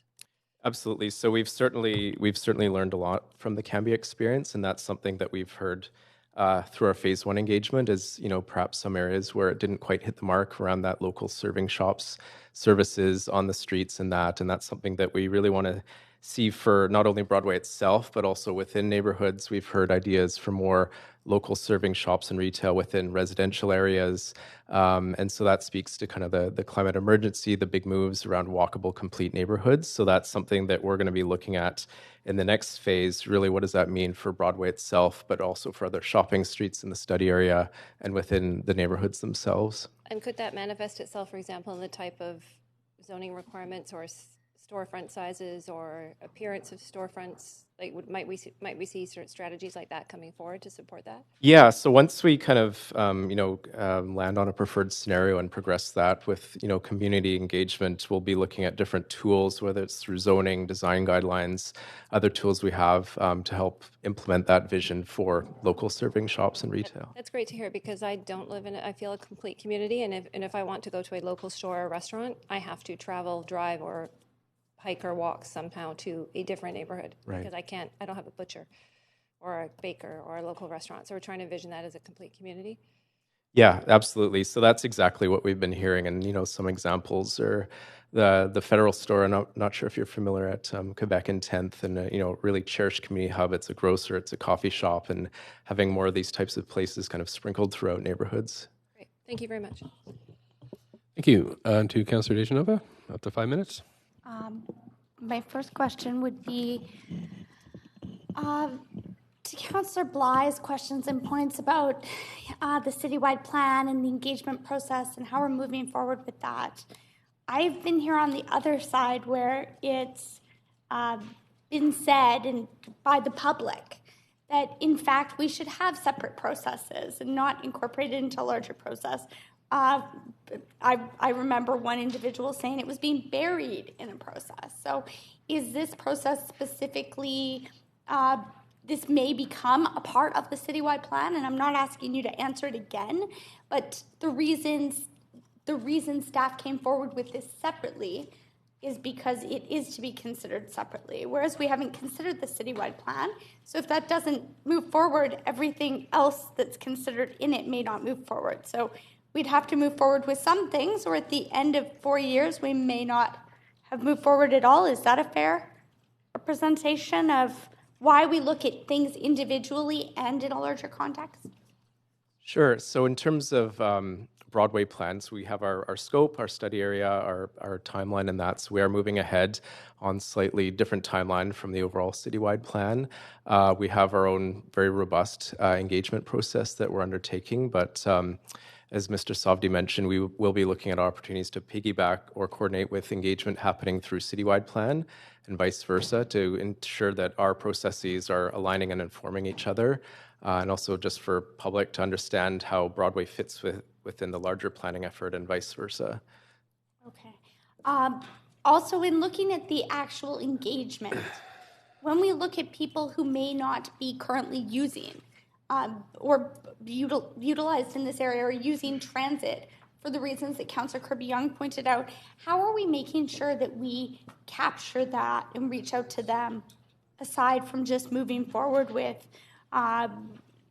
talking to people in that surrounding area? I suppose you'd be looking at addresses, you'd also be looking at UBC, you'd be looking completely throughout the Broadway corridor. But how are we capturing those people in Metro Vancouver that otherwise may use transit or may use the corridor if they're not already doing so? And the fact that I'm trying to articulate it like this makes me think that it must be even harder to try and engage those people if we're building for this.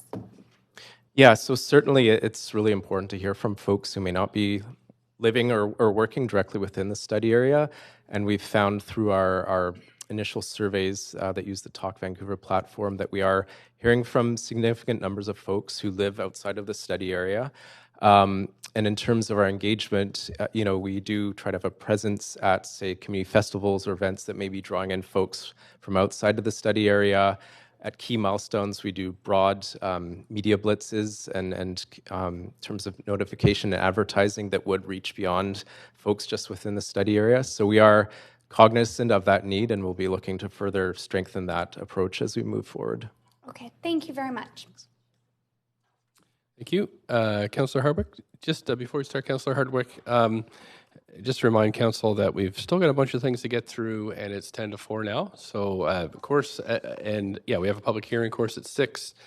But if we don't finish all our work today, then it will go to the council meeting following the standing committee meeting tomorrow. But the chances are that may not happen either, so then we're looking for 2 weeks. So just to let you know. Councillor Hardwick? I only have 2.5 minutes left, so I can't go that walk anyway. I noticed that Mr. Kelly was over there, and I wasn't able to see him seated, so I was wondering if I might ask Mr. Kelly a couple of questions. Remind us, Mr. Kelly, when did you start with the City of Vancouver? I started in September of 2016, about 3 years ago. Okay, so about 3 years ago. And were you aware of these pre-existing neighborhood plans that had been done? I'm looking in particular at a letter from the folks that were involved in the Fairview plan, Mount Pleasant plan, where they're concerned that the work that they spent countless hours on for 3 years have not been taken into consideration. Were you aware of these pre-existing plans when you started on this exercise? When I started on this exercise? On the exercise being the Broadway planning exercise. Yeah, I was aware of the existing plans. There are actually 3 that were relevant at the time and one since then, which was the Flats plan. So yes, and as we testified earlier, I think we have not stopped implementing the Mount Pleasant plan, and we have consulted and are taking that plan into deep consideration as a foundational piece. Okay, well, it's just that we're receiving letters and correspondence, and I have constant outreach from residents that are certainly not receiving that. We understand the perspective. anxiety about changes after a lot of hard work.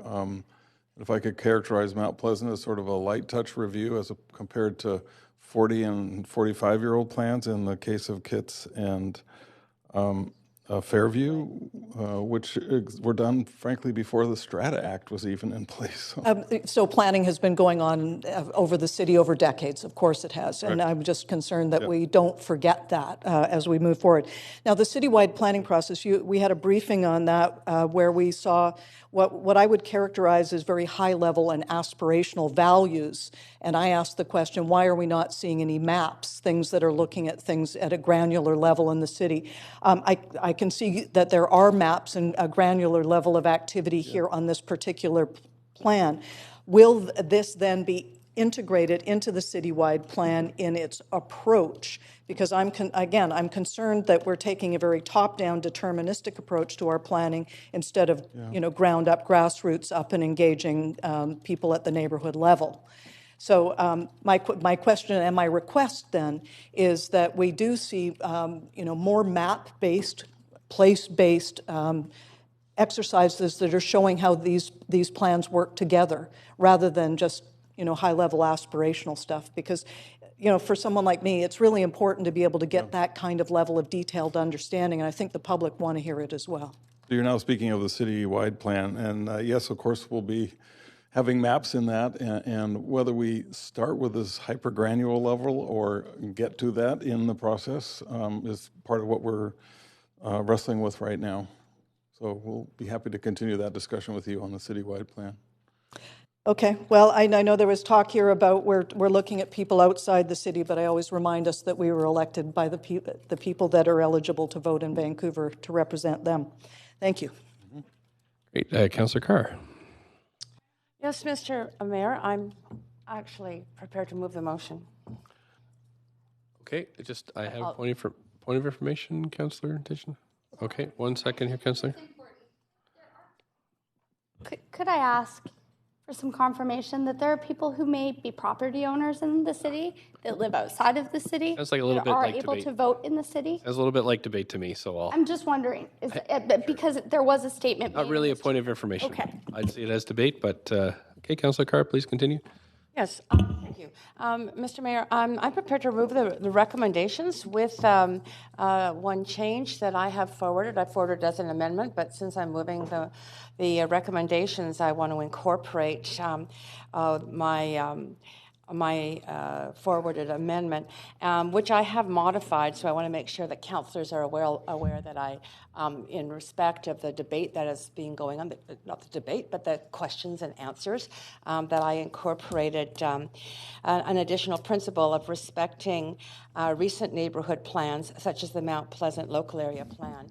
And the reason that I made it clear in that regard is that a couple of the plans are over 30 years old, 74 and 76. So it seems to me that, but the Mount Pleasant one was passed in 2010, and in 2013, it actually also had an implementation of strategy that was passed by council. So it is more recent. I also want to be clear to council that in terms of my language, respecting, it does not mean in my mind overriding. Respecting means respecting the incredible work of people at the community level in developing that local area plan or other local area plans.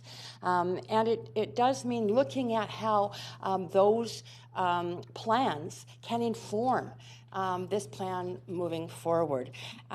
So serious consideration obviously given to the work that is being done at the community level.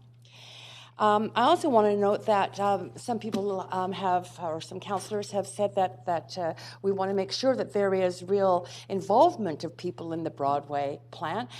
And I think this report is exactly focused on that. It is full of information in the appendices of the work of consulting with people. And the fact written into this report is the fact that the recommendations were altered. What were taken out was then altered by the input of residents. So I'm just going to give you a few examples in case you didn't read this particular section.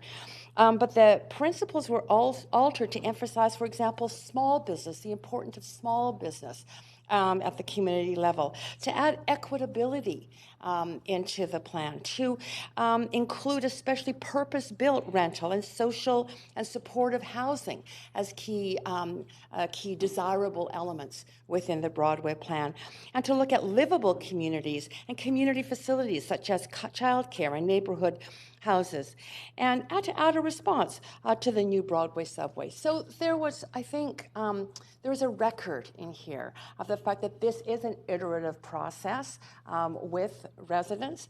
I really believe strongly that it's focused on that corridor, but that it will inform and work synchronistically with the citywide plan.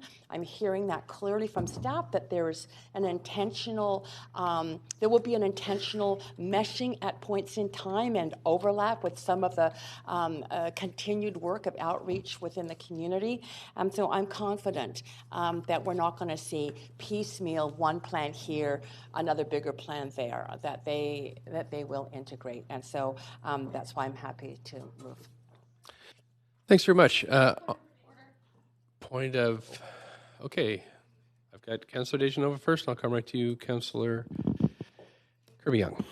I appreciate this, and I call it as a point of information, but I understand to ask that it technically could be a point of order, because if neighborhood plans, and I appreciate what Councillor Carr is trying to do, and I appreciate neighborhood plans, but if this differs, if the staff recommendations differ from what's in the neighborhood plans, then my concern is that the work, and especially what we see in the appendix, might not be able to move forward. So I am looking for... I'll take that as a point of information and perhaps ask staff to see how they interpret it. Councillor Carr did clarify what she meant by her language, but perhaps the city manager could defer to... I saw some heads nodding over there. When perhaps you could just see how you're interpreting this, and as if the recommendations and say the Mount Pleasant plan automatically override how you're interpreting this. I think the verbal clarification offered by the maker of the motion was very helpful to us to understand the intent, because the word respect or respecting, it can be interpreted in many ways. It can mean don't touch, or it can mean respect the work that went in and the general ideas and objectives and principles. We would consider that, as well as the climate emergency, the housing emergency, and other relevant factors as we do the plan. We took it as not ignoring all the work that's been done nor the intent behind it, but to be able to update options for consideration by the community and by you ultimately. So that would be how we would interpret it, the word respecting. But okay, thank you very much. If I've interpreted that interpretation wrong, please let me know. For you, Mr. Mayor, it's more of a point of information. I very much want to respect the neighborhood plans, but I also wonder if legally, because what's left in the minutes and what people are able to view online, if they're not combing through the meeting and hearing us verbally, is this. So would this in any way give anyone in the community leverage to say that we weren't respecting the neighborhood plans? I think perhaps it could be clarified with appropriate language added to the report, clarifying the definition of what that. Is that okay with the mover? Okay, great. I'll go on the list to speak. Thanks very much. Over to Councillor Kirby-Yung, please. It's a point of order information. Okay, we'll do that before we get the seconder. Go ahead, Councillor Kirby-Yung. Yeah, my point of information is for clarity's sake, because I understand Councillor Carr suggesting adding at the end of recommendation B, but the white language in recommendation B is wholly different significantly than the current B that we have in our report. So I'm wondering if we can get some guidance there, because I've checked the online version of my hard copy, and it looks like that language is very different from what we're being asked to endorse. Okay. I'm going to have to take a second. count that a point. Privilege, I think that's a privilege point. Yeah, okay. Because there's some confusion between what we have in our package and what we have on screen. Okay, I will just, can you give me, how's the clerk feeling over there? Do we need a couple minutes to sort that?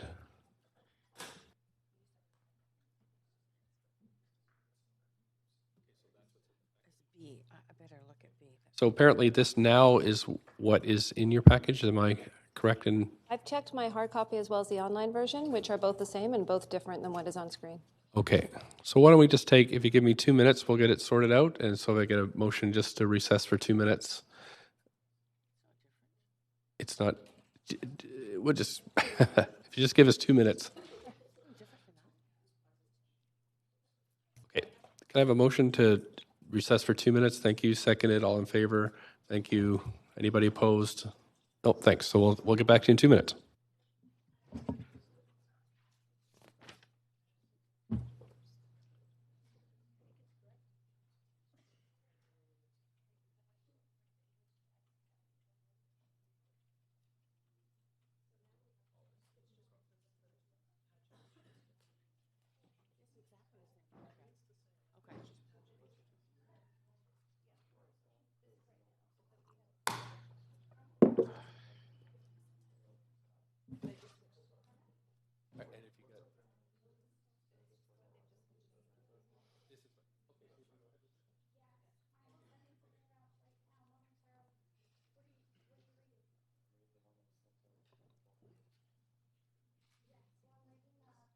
Okay, I think we're good to go. And Councillor Kirby-Young, you're satisfied you? Okay, so that's good. And I forgot what we're doing now. We're Went through a list. going to, now we need a seconder. Oh. Councillor Hardwick, thank you. Councillor Carr, you are on the... I have finished. You're finished. Okay, on to Councillor Swanson. I have an amendment. So Councillor Swanson? No, we're going to put it up, and then if it gets seconded, we'll put you on an amendment queue.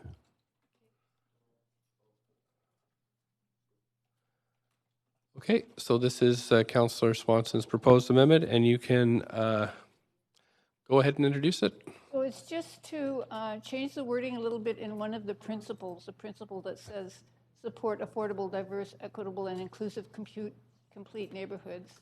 And to add the red part in by allocating at least 50% of DCE, CAC funds or housing units in lieu of cash for permanently affordable non-market housing, pegged to the average incomes and below, and also to ensure that current residents can remain in the neighborhood at their current rents rather than minimizing displacement, crossing that part out.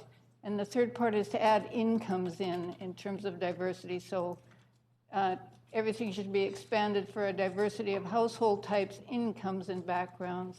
And then down below, neighborhoods should be livable and meet the needs of all ages, incomes, and abilities, et cetera, et cetera.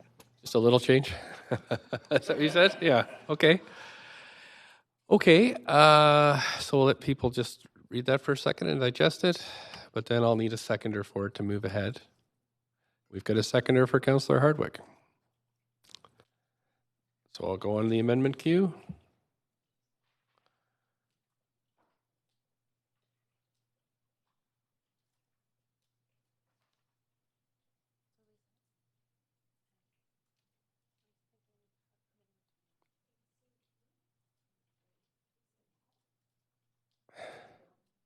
Okay, so we'll go ahead. Councillor Dejanova, you're on the queue. So there's no DCLs. I just had a point of information. Okay. As this is not a council motion, this is a staff report. Right. I would just ask maybe through you, Mr. Mayor, that staff could comment on how this could affect the recommendations. Okay, not necessarily a fair question because it's a fair question, but to anticipate a response when it's basically change everything. Can't do that right now, then I wouldn't vote for it. I just was hoping. I thought it was polite, and I'm concerned. Yeah, I'm actually going to have to consider this for a second. Thank you. Sorry. I Yeah. can take myself off the queue. Sure. City Manager. Not that I was asked, but if I might. Through the chair. Our legal team does have concerns with this. We didn't have an opportunity to review it in advance, but council is not in a position to pre-allocate CACs. So that there are some legal concerns about the proposed language here. So just throw that out there for your consideration. So on this one, now that it's on the floor, nobody to Councillor Dejanova. Thanks. I was hoping that you might be able to rule on this, considering, if I remember, and I don't need to pull up the page, community amenity creations, and we couldn't expect a voluntary contribution before that contribution, as per the city manager's comments, had possibly been collected, negotiated, or discussed. Okay, thanks. I will, if you give me 5 minutes, I will take a look at this and do the best I can to get back to you with an order ruling.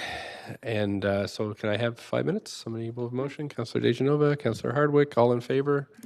Thank you. Okay, so I'll see you in 5.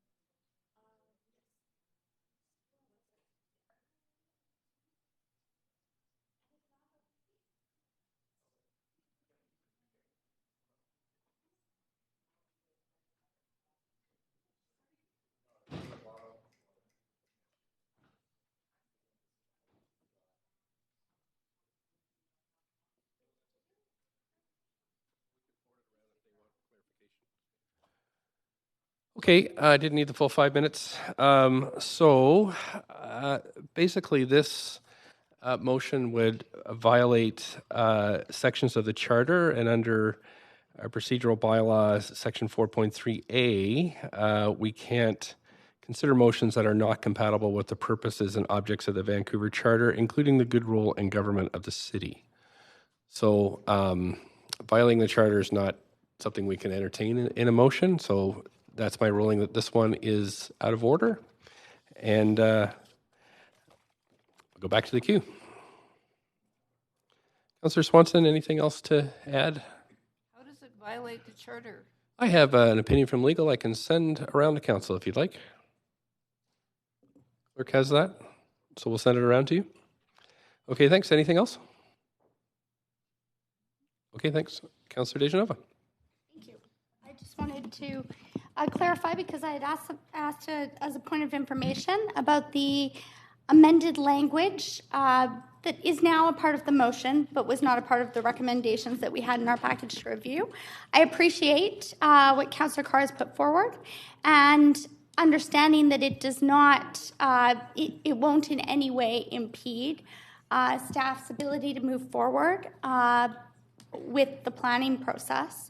I'm happy to support the motion as written, and really wanted to say that I was hoping that that would be the answer, because I think that we always should be respecting our neighborhoods and considering them individually and then as a city as to how they fit together. And I think that transit is really integral to that conversation when we talk about how people get places from one neighborhood to another, maybe from one city to another. And although I do respect that we are elected to serve the residents of Vancouver, I can tell you as a resident of Vancouver myself that many people I know that I met in this city have had to leave this city because it's too expensive. They've had to leave and go so far away that they've chosen to go to other universities, not necessarily UBC. Maybe they're in Burnaby or at UNBC or in other provinces. And I think we have to remember, my issue has always been, what is a local? What do we consider a local? Is it someone who, to points made by Councillor Swanson earlier, it's very difficult to live in this city, and we do need more affordable housing, and I wholeheartedly agree with Councillor Swanson on that.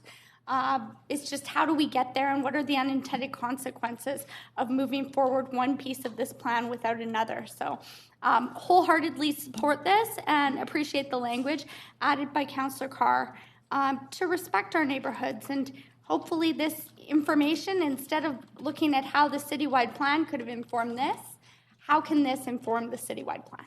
Thank you. Thanks very much. Councillor Hardwick. I have an amendment that I've submitted that with respect to Clause B.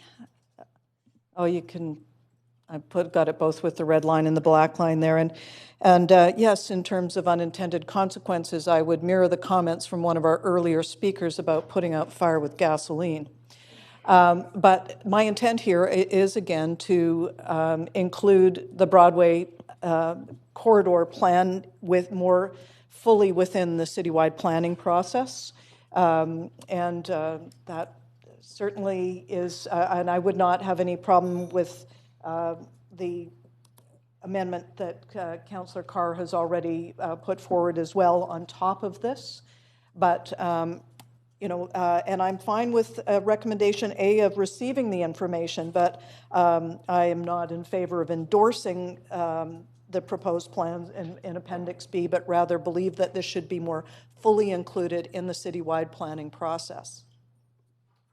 Okay, so just to clarify, so you could take out either one or the other there, City Clerk. I included both the red line and the, just the regular revised. Right, so I'm just going to clarify here. So you're saying we strike the entire Broadway plan as we're moving ahead, I'd say and that to we move don't endorse it, and rather direct staff to plan the Broadway area within a neighborhood-based community engagement within the citywide. So we cease the Broadway corridor planning right now? We integrate it into the citywide planning process more fulsomely. Okay. Which is, I think, ultimately our intention. Councillor Kirby-Yung? Just 1 second. Sorry, I'll be right back to you. Sorry, go ahead.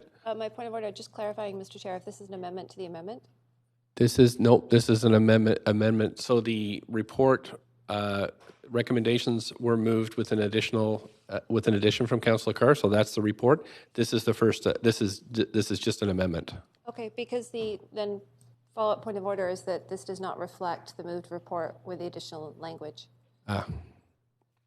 Okay, so that's a ruling that you're interested in there? I guess it's a point of order that we're actually dealing with language that is different than what has been approved so far. So you're suggesting this be out of order?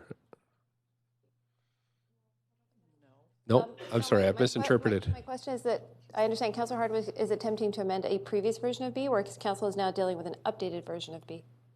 Okay, I see. I see. Okay, so there should have been another sentence in there.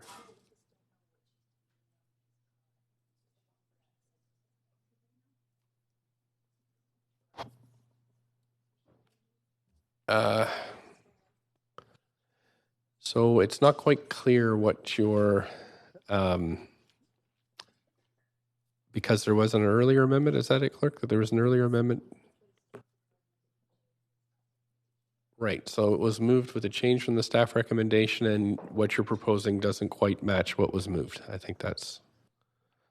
But point of order, I guess we didn't vote on Councillor Carr's amendment. No, because you're amending. I'm amending the original motion. You're amending the one.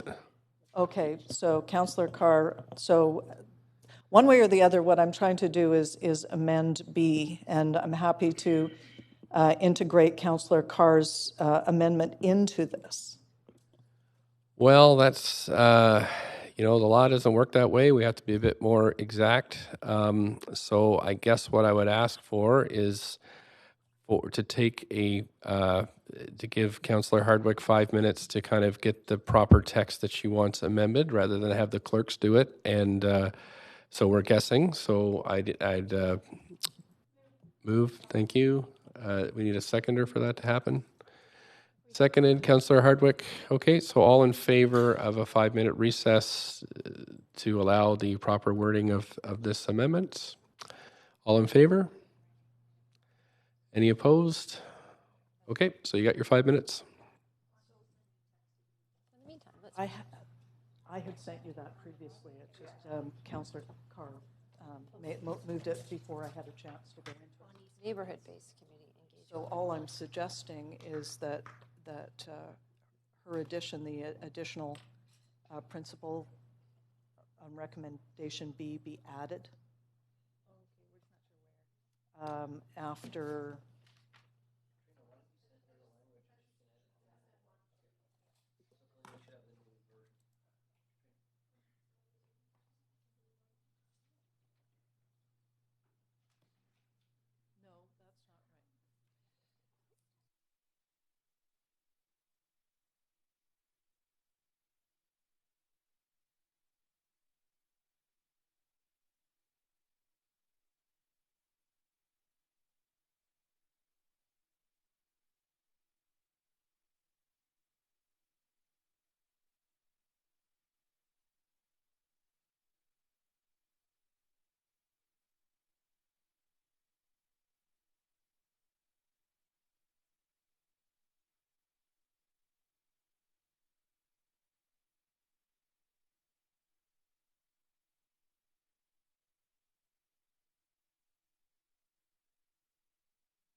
Okay, so we all go with the text?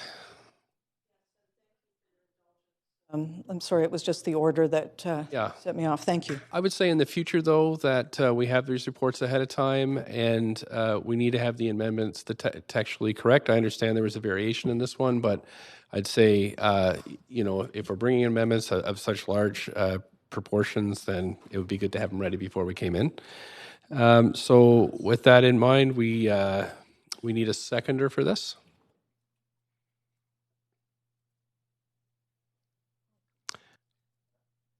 Okay, Councillor Swanson.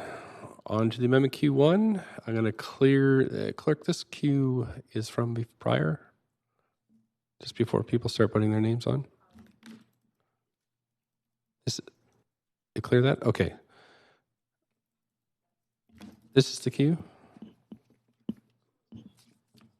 Sorry, we had some leftovers. So actually sorry, this one? Okay, Councillor Dejanova then? No. My computer's not even on. Okay, I'm going to clear this queue. Sure. Councillor Boyle.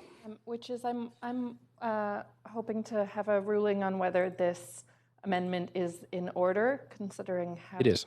It is, okay, great. Thanks for asking, though. Okay. And we have Councillor Carr.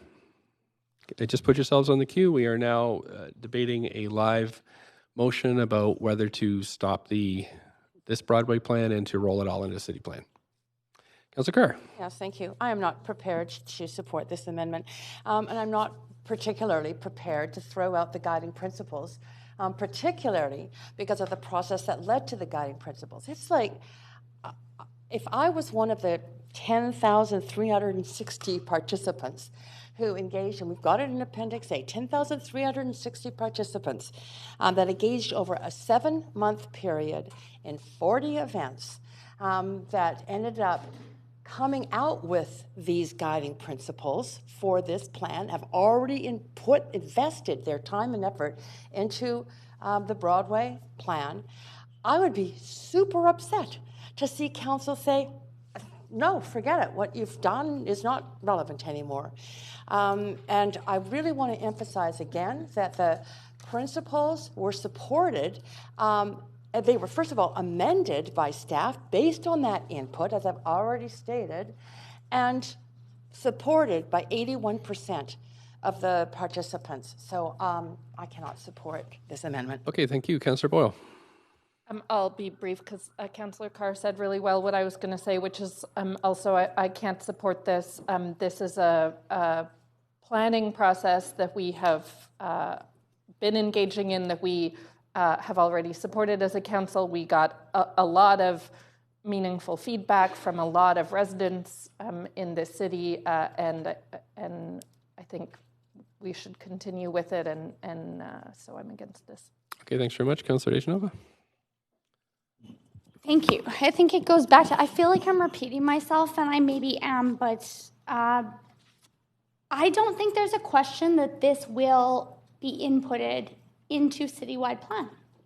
I don't think that there is a question that the work that staff are doing now won't end up informing that process in this neighborhood. I think it's more of horse and cart. And I don't want to go back to that. I think that really, if we do this, we potentially could end up at the end of this term with nothing to show those people who engaged. And I look at, for instance, the Grandview Woodlands Citizens Assembly and the planning process. It may have taken a long time, but we didn't say we're going to stop that until we have some plan for the whole city. We instead asked that neighborhood and for their considerations on that plan. And I'm sure those considerations will be, and I'm not going to ask a point of information, but I've heard that that engagement, that those recommendations, that what we see as policy will be inputted into citywide plan. So I would hope, Councillor Hardwick, that you may trust a little bit in that process. It's not to say you can't bring this back in the future as its own motion if you feel that it's not going in the right direction, but we won't know until we start. and we can't start until we move forward with these recommendations. So I would hope that we wouldn't have to vote on this and that you may consider withdrawing the amendment. Because I think that just as before, Councillor Carr has said, we'll respect the plans, and I only called a point of order on that because I was concerned about how that may be interpreted. I very much respect those plans. I think that that's in there already, and we're going to respect those plans. But this can inform the citywide plan, and I think that we should be using every tool we can to inform the citywide plan. Thank you. Thanks very much. Councillor Hardwick. Well, so this plan and the antecedents of this plan were put in place by the prior council over a number of years.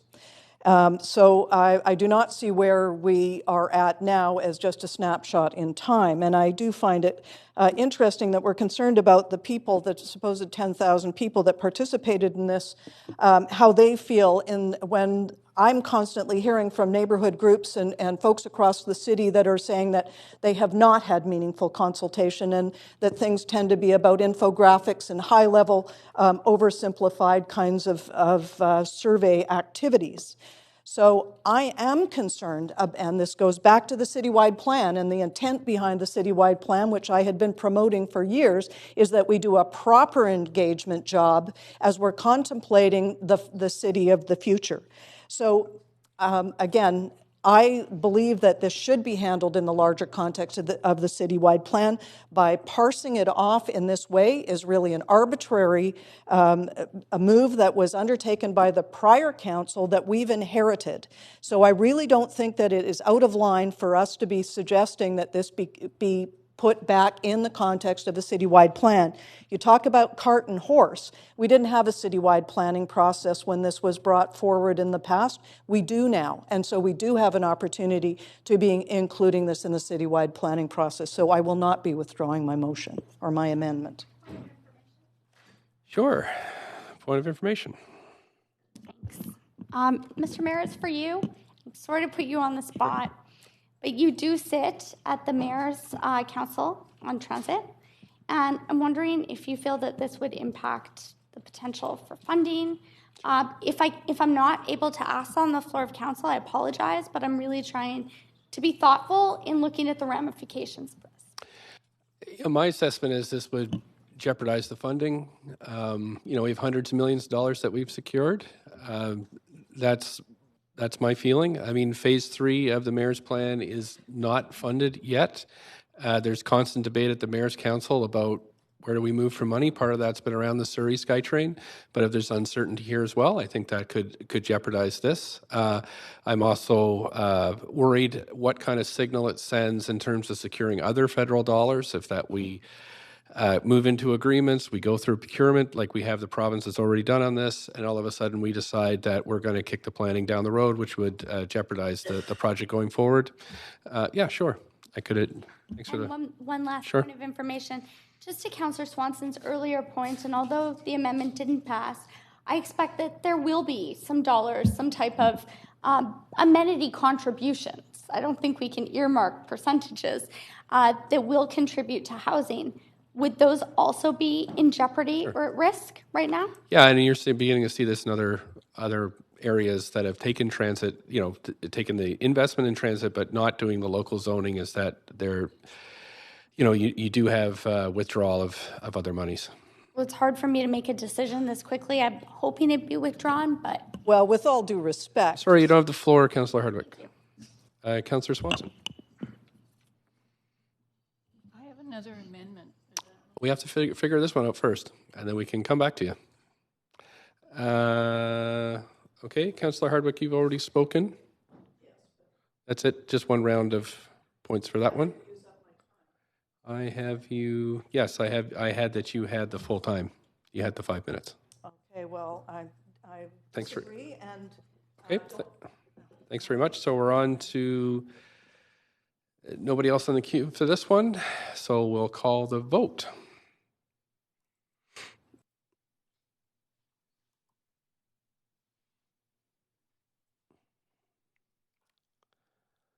Councillor Dominato, there we go. So this has failed with Councillor Kirby Young, Blythe, Domino, Boyle, Weeb, Swanson, Fry, Dejanova, Carr, myself in opposition. Okay, on to Councillor Boyle. Holdover, okay. Councillor Swanson. You've got about a minute left. In an attempt to get a motion that's not ruled out of order, Do your best shot. I took what I have assumed is the offending part out, although I don't know for sure because no one told me. So it now reads, I put in incomes as part of the diversity so that the area would include a mix of people of different incomes. And also I kept in the part of ensuring that current residents can remain in the neighborhood at their current rent. Should be current tenants, actually, renters actually, not residents, sorry.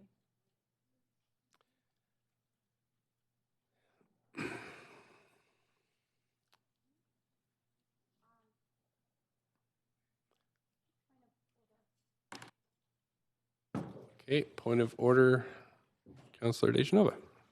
Again, without a community amenity contribution negotiated, I'm not sure how we can ensure anything. We can explore, we can engage, we can set a goal, but I can't ensure anything until I know that we're moving forward. So, Mr. Mayor, I would ask if what the city manager had shared before through a point of information, the word ensure really concerns me. If Councillor Swanson wants to have a goal, I'll second that. The goal is great. But I don't think we can, I have not emailed it in, but if Councillor Swanson would like to email that in, I'd be happy to support it. We're not. That's not quite how this works. Sorry, I'm hearing, you're right, Mr. Mayor. Point of My information. apologies. It's a point of order. I was hoping that you would rule on it, and perhaps it could come back in a different form, but. Like me to rule on it? Okay, I'll need a 5 minutes to take a look at the new language. And so I can have a motion for that. Thank you, Councillor Dejanova. Seconder. Thank you, Councillor Bly. All in favor? Any opposed? Thanks very much.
Okay, Councillor Swanson, congratulations. This is in order. So, I guess we need a seconder. I have a seconder. We're on the amendment queue. Anybody that'd like to speak to this? Councillor Dejanova, up to 5 minutes. Thanks so much. I've sent in an amendment to the amendment. Okay.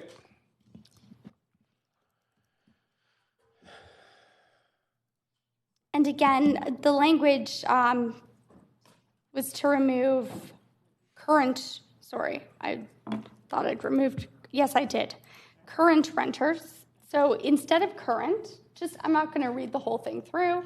It takes out current because current would mean renters till today. So after tomorrow, those renters wouldn't be considered.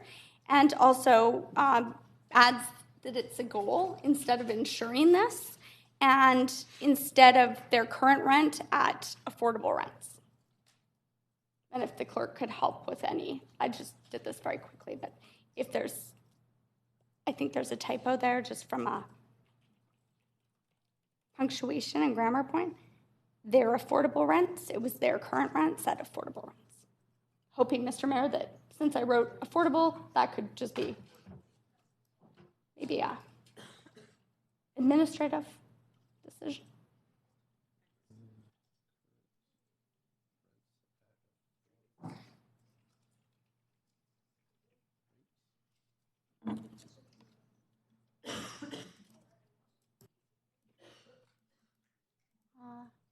That's not correct. Because there's still current rents in there. Yeah. It says at their current rents at affordable rent rates. The renters can remain in the neighborhood at affordable rates. So after Yes. neighborhood, That's not what I sent in. at their Sorry. current should be cut. No, it doesn't say current. It says affordable. That's right. Yeah, thank you. I did email. At affordable rates. Yeah.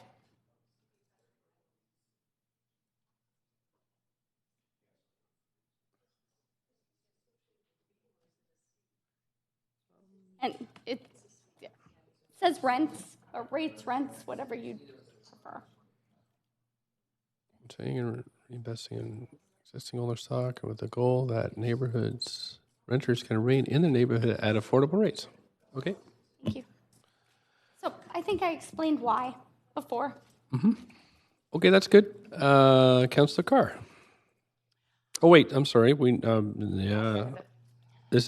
You'll second it. Thank you. And I'm going to go on to the amendment queue. If somebody would like to be on the amendment queue, go ahead, Councillor Carr. Yeah, so everybody can ignore the amendment to the amendment that I sent in because this captures it. Okay. And I'll just speak in support of this amendment to the amendment. First of all, I'll speak at the same time to the amendment. I really think adding incomes is really important in terms of diversity of household types. So I think I thank Councillor Swanson for that. That's really, really important.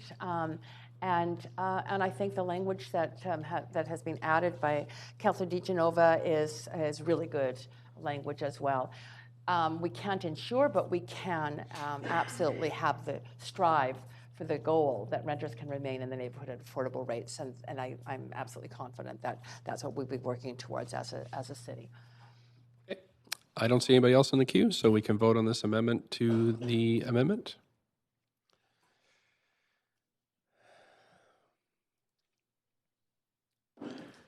Councillor Fries, absent. Okay, so that has passed. Thank you very much.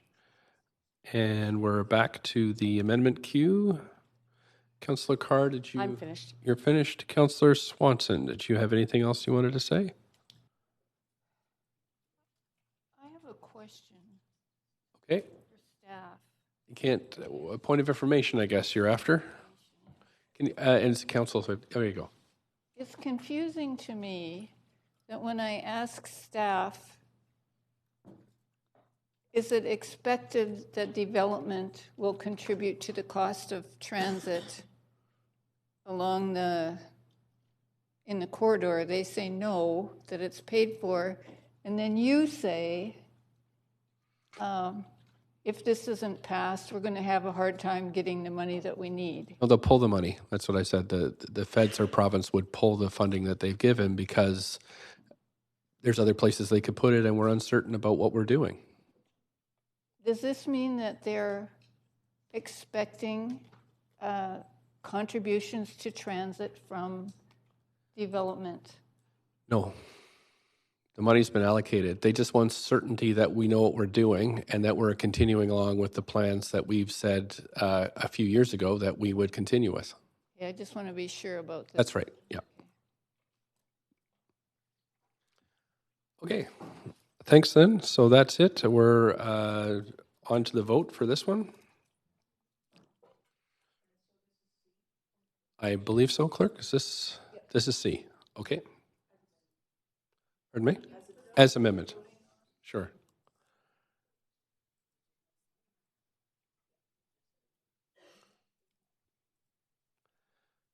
Okay. We're calling the vote now.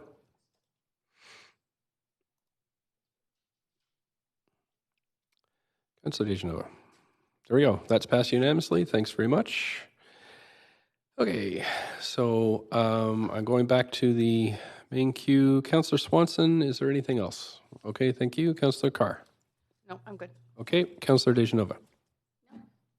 Okay, Councillor Hardwick. I just request that we sever, please, as we go into Okay. the final vote. Sure. Thank you very much. Anybody else with anything? If not, we can call the vote on this one. We're going to sever it, though. If the clerk can just pull up whenever you're ready.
So we'll start. We have 3 recommendations.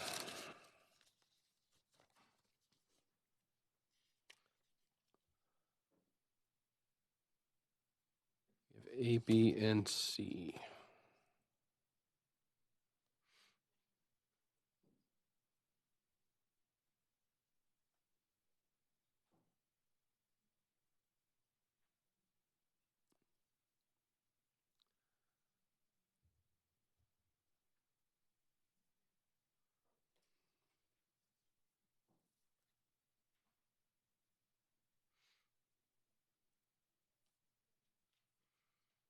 Okay. I think that's it, isn't it?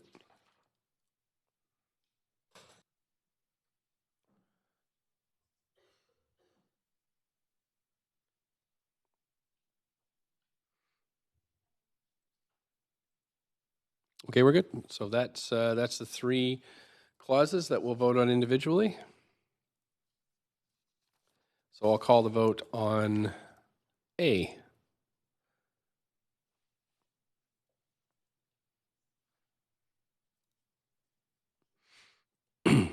Just waiting for Councillor. There we go. Okay, that's unanimous. Thanks very much. And we're going on to B.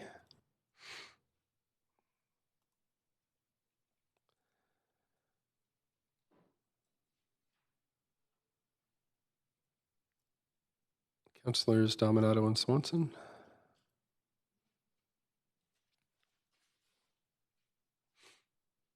There we go. That's passed. Councillor Hardwick in opposition. And on to C.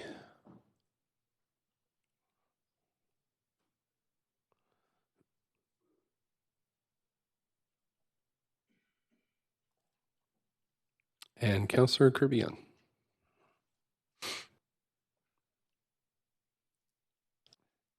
Okay, and that's passed unanimously.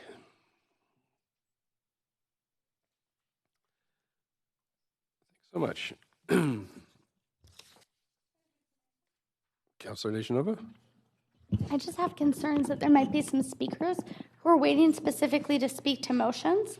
So I was wondering, through you, and perhaps this is a point of parliamentary procedure, but I'm asking if it is for a point of information as to whether or not we might be able to delay the introduction of the motions and instead refer over our motions that have speakers to the committee so that speakers could have some certainty. I just know that we have 6 minutes until we're to break for dinner, or we could extend.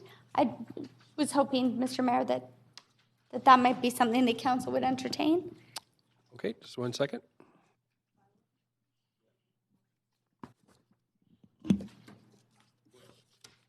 Well, I'm going to try to make it through the bylaws first, and then the amend motions, and then we'll go to motions, and we can consider whether we just waive the introductions till the next.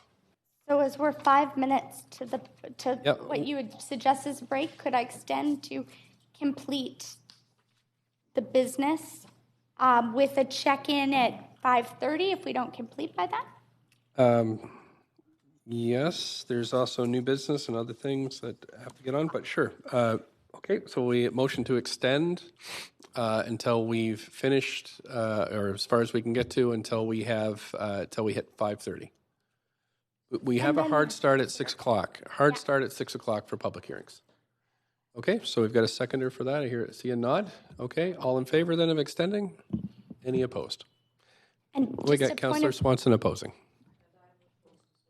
Councillor Hardwick's opposed as well.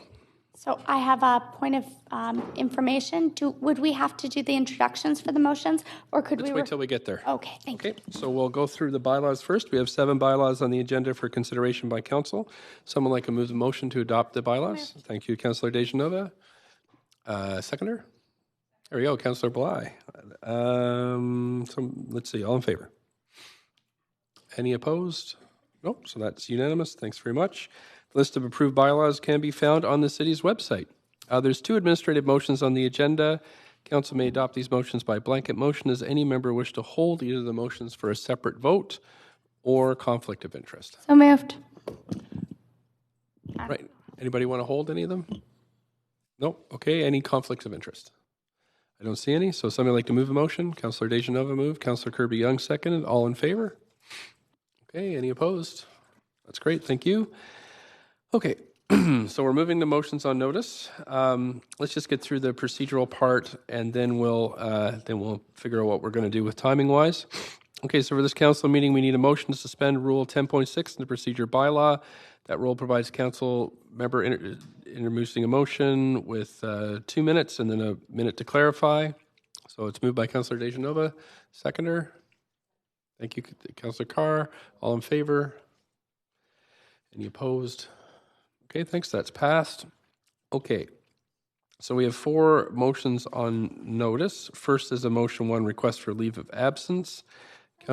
Councillor Dominato for personal reasons on October 22nd. That's, you're late on that one. Councillor Dominato for personal reasons for November 6th, and Councillor Carr for personal reasons on November 5th. So, did you want to speak to it? Okay, Councillor Domino, sure. There was an amendment. I just sent it in. There was an error in the LOA. So it Okay. was to strike the end time and to make it 4:30 p.m. onwards. Okay. 4:30 p.m. onward. Is that okay, clerk? Have we got? Okay, thanks very much. Is the seconder? Do we have a seconder already? All in favor? Any opposed? Okay, great. So, okay, so now we are on the council motions. Point of information, Councillor Dejanova. Thank you. In trying to be efficient and also understanding that we have staff that will be here as well, and hoping they can also have a break, perhaps if possible, and I'd expect that we'd vote on this, but we could hold our introductions until committee, either before we hear from speakers or after, but I was hoping that maybe we could entertain that in a blanket motion for all of the motions to move motion to committee. Not sure if we can do a blanket one. Do we have to do it for each? My apologies if not. Just check for the. Do we have to move it on each motion to that we would not hear from?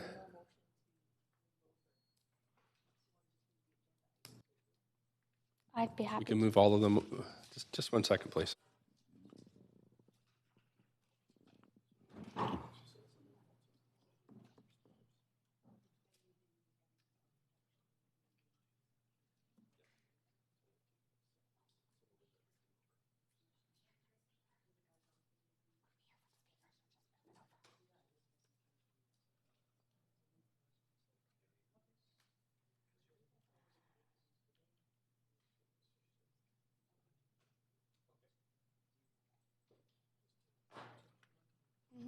The options are we can move them to the end of the standing committee meeting tomorrow, or we can move them today without, what was the other option there, Clerk?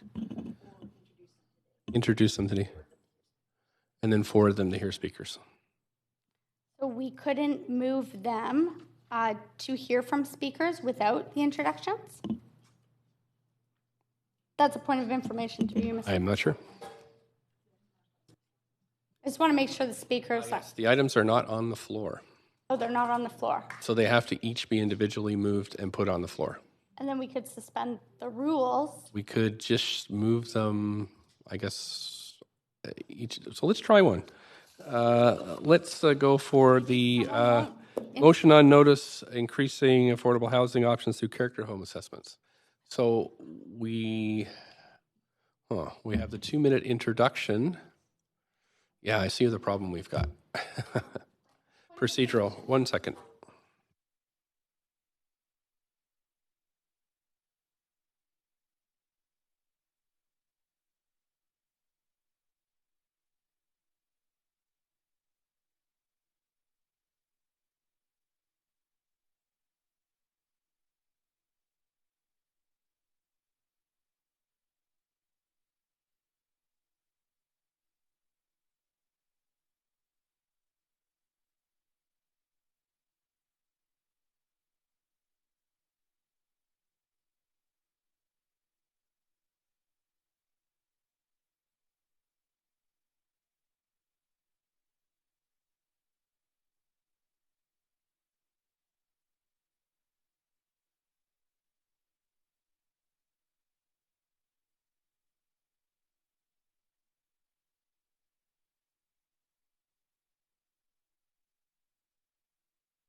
Okay, so we're in a little bit of a procedural quagmire here.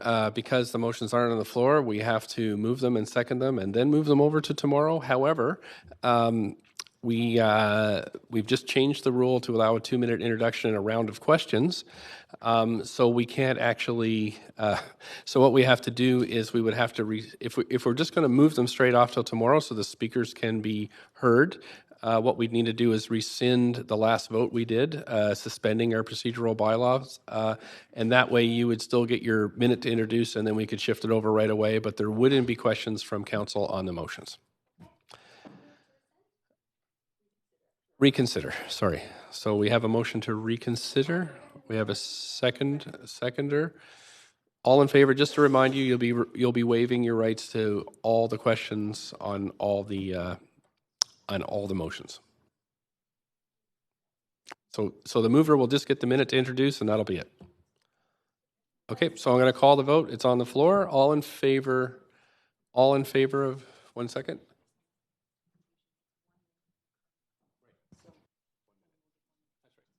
Yes, you'll just have 1 minute to introduce, not the regular 2.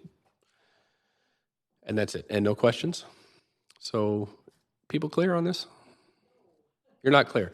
So if this passes, you will be able to speak for 1 minute on your motion, and then we'll immediately move it to hear from speakers tomorrow.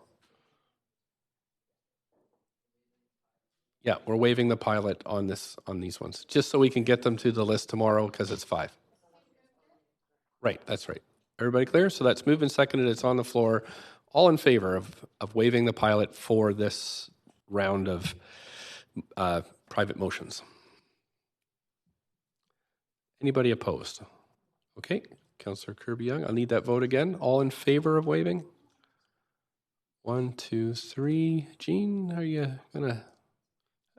Oh, that's a yes. Okay, so that's waived.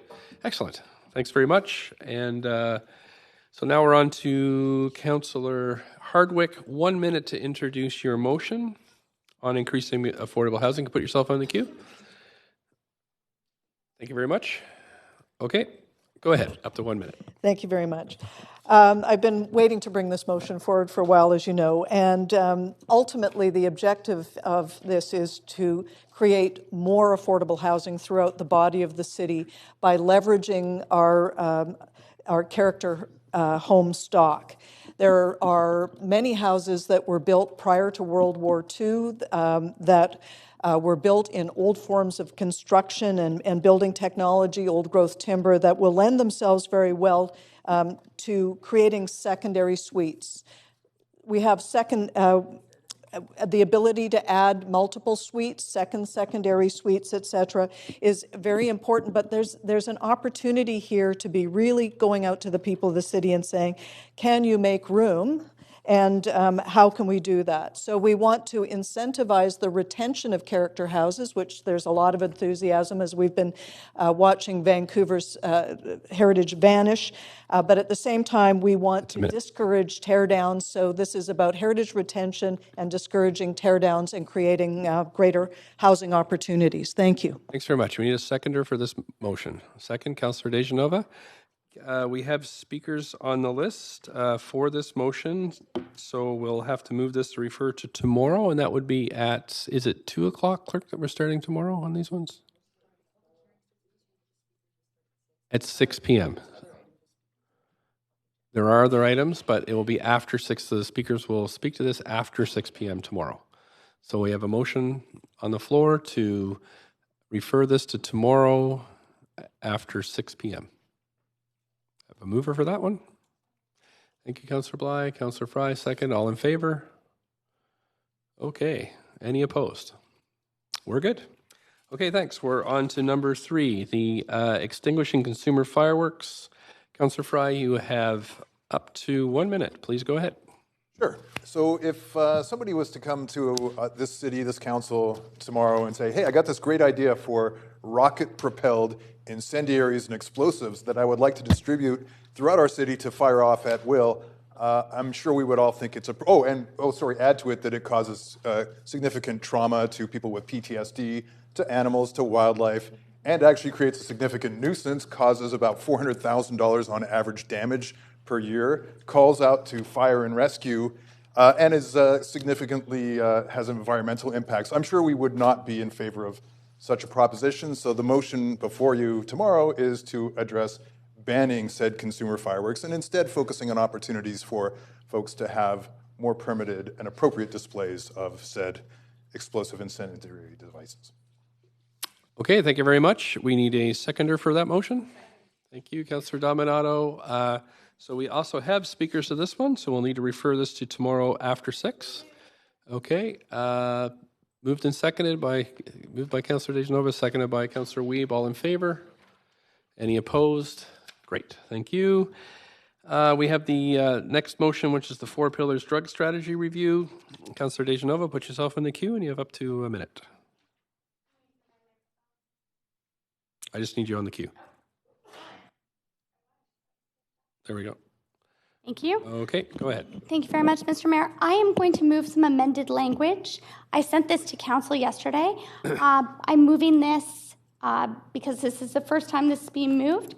I expect that this will come forward. And just, I will spend my minute sharing that this came from staff comments and feedback that I received and going back and forth with them, in that instead of specifically looking at what type of staff or the amount of hours that we would put towards this, instead that would be something the city manager or staff could look at. So instead it's allocating resources. So I understand from staff, and they've confirmed that this brings my motion. completely into order. And overall, the motion simply looks at the 4 pillars drug strategy review and additional resources. I also wanted to mention, Mr. Mayor, and thank you for the task force that you have moved forward with.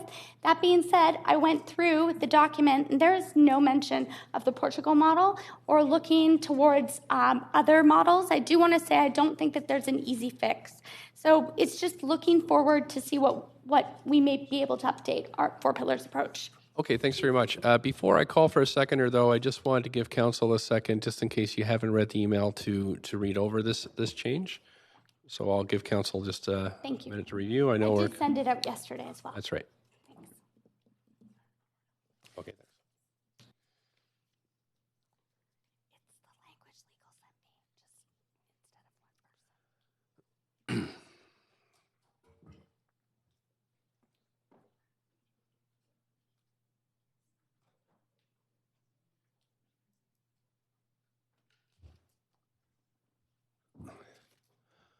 Okay, so we need a seconder. Okay, point of information, Councillor Bly. Through you, through the chair to staff, I do have a question. Just in looking at all of the different motions, I looked at this one and I was curious around I think there's a commitment to report back in Q3 from the Mayor's Task Force, Mayor's Overdose Task Force, and since we're sort of in the cusp of Q3, I just was curious if this would be the time to ask. I know we're not doing questions back to Not really at this point, but I can make sure we get back to you with that information anyway, because it's I forgot that a Q3 report was coming. So yeah, I'll get back to you on that. On this specific 4-pillar strategy, I believe, is the wording. Oh, okay. Yeah, I can find it. Okay. I don't have it right in front of me, but I can look at that and get back to you about that. Okay, great, thanks. Thanks. Anybody else? Point of information, Councillor Dejanova, on your own. Okay. Okay, so we have a seconder for this one. Councillor Fry, thank you very much. So because we have speakers to this item, no, wait a second. Yes, we have speakers to this item, so we'll refer it to tomorrow. Councillor Dejanova, seconder. Thank you. Councillor Fry. All in favor of moving this to tomorrow? Referring it tomorrow past 6 p.m.? Yep. Okay. Anybody opposed? Nope. That's moved. Thanks very much. Okay. Councillor Dejanova. Anyone who didn't read the email, I did want to mention, because it seems to me that maybe it's left to say that this is redundant. This actually would have been ruled out of order. Very different. It's kind of debate, so we'll wait for the motion. It's not the same thing. So you got it. It's on the floor. It's there for tomorrow, and it's in order. So there you go. Okay, thanks very much. We're on notices of motion. Are there any notices of motion for the upcoming regular council meetings? I have 3, 4, 5 councillors. Go ahead, Councillor Carr. Yes, I have a notice of motion. It's for a leave of absence for myself for the October 30th, Wednesday, October 30th council meeting from 2 to 6. It should be under new business. Under new business, sorry. Right. Anything else under notices of motion? This would be new members' motions. Okay, we've got Councillor Fry next. Yeah, I have a notice of motion, safe and inclusive streets, support for community crisis management through understanding and de-escalation. Okay, thank you very much. Councillor Dominato. Thank you, Mr. Mayor. Just 2 notices of motion. One is an opportunity to participate in a partnered campaign focused on responsible alcohol consumption. And the second one is partnering for the benefit of neighborhoods, leveraging the Vancouver Fraser Port Authority Centrum Community Fund. Okay, thank you. Councillor Dejanova. I have a notice of motion. It is titled Increasing Access for Emergency Services, examining how the City of Vancouver can increase access to strata and rental multi-residential buildings for all emergency services. Okay, great. Thank you. Councillor Bly. Thank you. I have two notice of motions. Apologies, I'll be away for the last meeting in November. So one of them is taking steps toward a national cost-shared universal healthy school food program. And then the second is exploring a more robust policy framework relating to the sale and promotion of vaping products. Okay, thanks very much. That's it for notices of motion. So Point of information, Councillor DeGenova. When we send this in, just under our new pilot process, do we just send in the title or the entire motion? You just have to verbally say the title, and then there are deadlines for you to hit in terms of the text. I thought it was today. I thought we had to, oh no, to staff it was, but here, do we have to send it in under the amendment process? I was told we did. Yeah, so if you wanted to send the titles in, that would be great, but that's all you need for this, for the minutes. All right, Thank you very much. Okay, so new business inquiries and other matters. I'm going to get to yours, Councillor Carr, in a second, but we have a number of items that have been sent in. Requests for leaves of absences for Councillor Carr, Bry, Kirby-Young, and Dominato. So I'm trying to make it through all these. Request for leaves of absence for Councillor Carr and Fry for civic business for meetings between 2 and 6:03 p.m. on October 30th. That's it. But Councillor, wait a second, Councillor Fry's is 2 to 6, changed to 2 to 6:30. Okay, that's all right. Great. Okay, so we need a motion for that one. Seconder. Thank you, Councillor Bly. All in favor? Any opposed? Nope, that's passed. Okay, we have a, let's see, Councillor Kirby, Councillor Dominato, I think. We have a October 30th civic business, but we need a time from you. 2:30 to 6, 2 to 6:30. Okay, 2 to 6:30 on October 30th. I need a motion for that one. Thanks, seconder. All in favor? Thank you. We have leave of absence for Councillor Kirby-Young, October 30th, and I need a time for that one. Councillor Kirby-Young. In the document, I didn't put in a specific time because it's an all-day event, so It's an all-day, so you need a leave for the full day on October 30th? Yep. Okay, thanks. And then also I have one for November 5th from 6 p.m. onwards. November 6th. Sorry, I took your mic off. Okay, so I need a mover for that one. Thank you. So it moves, seconded, please. Is that Councillor Kirby-Young? All in favor? Those have passed. Thank you. I'm sorry, I've been ignoring the queue. Councillor Carr, did you have anything else? You have. I'm good. You're good. Okay, Councillor Kirby-Young. No, I was on the queue for those 2 new business items. Thank you. Okay, Councillor Carr, I have you back on. Well, the reason, thank you, Mr. Mayor, is because you said new business inquiries and other matters. So I want to move to the inquiries and other matters. Okay, right. Wait, maybe we have new business, Councillor DeGenova? I just sent in a leave of absence. Leave of for absence? myself Okay. that was maybe missed, and it was October 30th, Oh, 5 to seems like a lot of people gone. 7:30 p.m. Okay, so we have a motion for a leave of absence for Councillor DeGenova, October 30th from when? 5 to, I just wrote it out and actually sent it into the amendment queue, because I thought that's how we were supposed to do that. I thought it was submitted ahead of time. My apologies. That's okay. 5 to 7:30 p.m. 5 to 7:30 p.m. Seconder for that one? Councillor Weeb, right off the mark there. Okay, all in favor? Any opposed? Great, thanks very much. Okay, any other new business? I don't see anybody on the queue. We'll move over to the inquiries and other matters. Councillor Carr. Yes, thanks, Mr. Mayor. I just want to rise under the other matters to, number one, thank every single voter in the city of Vancouver for voting in the federal election yesterday. I want to congratulate the elected members of parliament within our city. And I want to thank all those people who worked on their campaigns. It is a devotion of service to do that. It is part of civic life, and I'm pleased to see the increased voter turnout.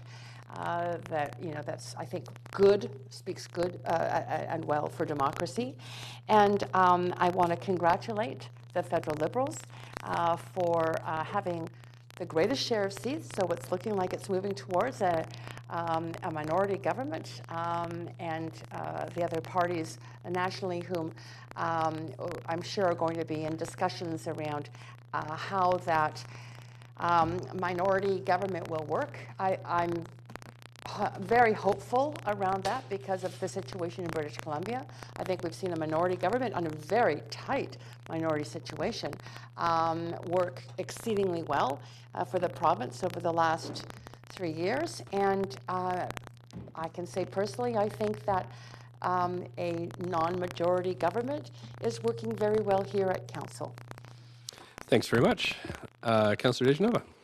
Thanks very much. I just really wanted to thank all of those that were involved, and I understand it was staff. Perhaps there was some leadership from staff across the organization, including in your office, Mr. Mayor, for the Women for Politics program. It's something that I'm really enjoying and have had the opportunity to invite my mentee to events from, I'm trying to show her it's not just meetings, so events in the community to meet people, as well as meetings that I'm able to have with staff here where information might not be too sensitive. So I just really wanted to say I think that this is a great opportunity, and I hope that there will be the opportunity to continue on with this. I also understand that there was a lot of thought that went into the application process and matching us with our mentees. So I really wanted to note that because I had brought forward a motion in the previous term, mentorship for millennials. That's where I was going to start, and it was referred back. But I think that this is a great place to start, and maybe we'll have more mentorship opportunities in the future. But I think to Councillor Carr's point, and she beat me to it, but I think we all benefit from making sure that we're engaged in the democratic process at all levels of government. Certainly affects us here in the city, and if we can encourage more young women to get involved in politics, even if that doesn't mean necessarily standing for office, but being involved as a leader in their community in some way, I think that helps to move us forward. Thank you. Thank you. On to Councillor Carr, or Fry, sorry. It's okay, Mayor. They mix us up all the time. So it was my pleasure this last weekend to join, actually, Councillor Carr and Councillor DeGenova acting as Deputy Mayor for the Vancouver Book Award, which was really fantastic. Fantastic finalists, Eve Lazarus with Murder by Milkshake, Susan Nielsen with No Fixed Address, Shazia Haframji with Port of Being, Philip Hoon with The Forbidden Purple City, and the winners, Susan Point and Robert Watt for People Among the People. And really fantastic. Each of those books really represented the sort of breadth and diversity of our city. It was really an exciting event to be a part of. Very proud of the work that VPL did in selecting those folks. And of course, proud of the winners, but everybody was a winner as far as I was concerned.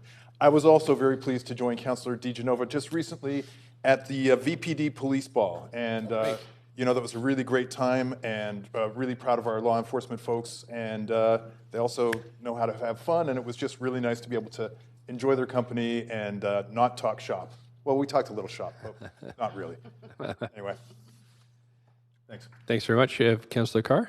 Yes, sorry, if I have just a few minutes left, I realize that before our next council meeting, an event is upcoming I thought that you and council would be happy to know about, which is that the film industry has taken incredible interest and support for the motion that we passed unanimously to green the film industry. So I will be speaking on behalf of all of you at a sustainable production forum that the film industry is mounting on November the 1st. So it's great to see their acknowledgement of the innovative policy that we've moved forward. Great. Thanks very much. That's it for speakers on this. I would like to say, though, as always, it's a great pleasure working with this council. I think we have tough issues that we deal with, but we do it in a respectful way. And it yesterday reminds me how much more I like being here than in Ottawa. So again, thanks for now that we're a 1 year in, right? We're no longer. We've made it past a year, so that's great. And also would like to thank the city management team and the general managers. This has been quite an adjustment in terms of moving from 10 years or more of majorities to a council that's we're asking lots of questions, as we should. And so just thanks again to the senior management team for all the work they're doing and all the 10,000 staff here at the city. So thanks, council, for the work today. We have finished and have 40 minutes left before the public hearing. So if I have a motion to adjourn, that would be... Great, thanks. Motion seconded by Councillor Hardwick. All in favor? Thank you very much. None opposed. We're adjourned until 6 o'clock. So we'll see you back here.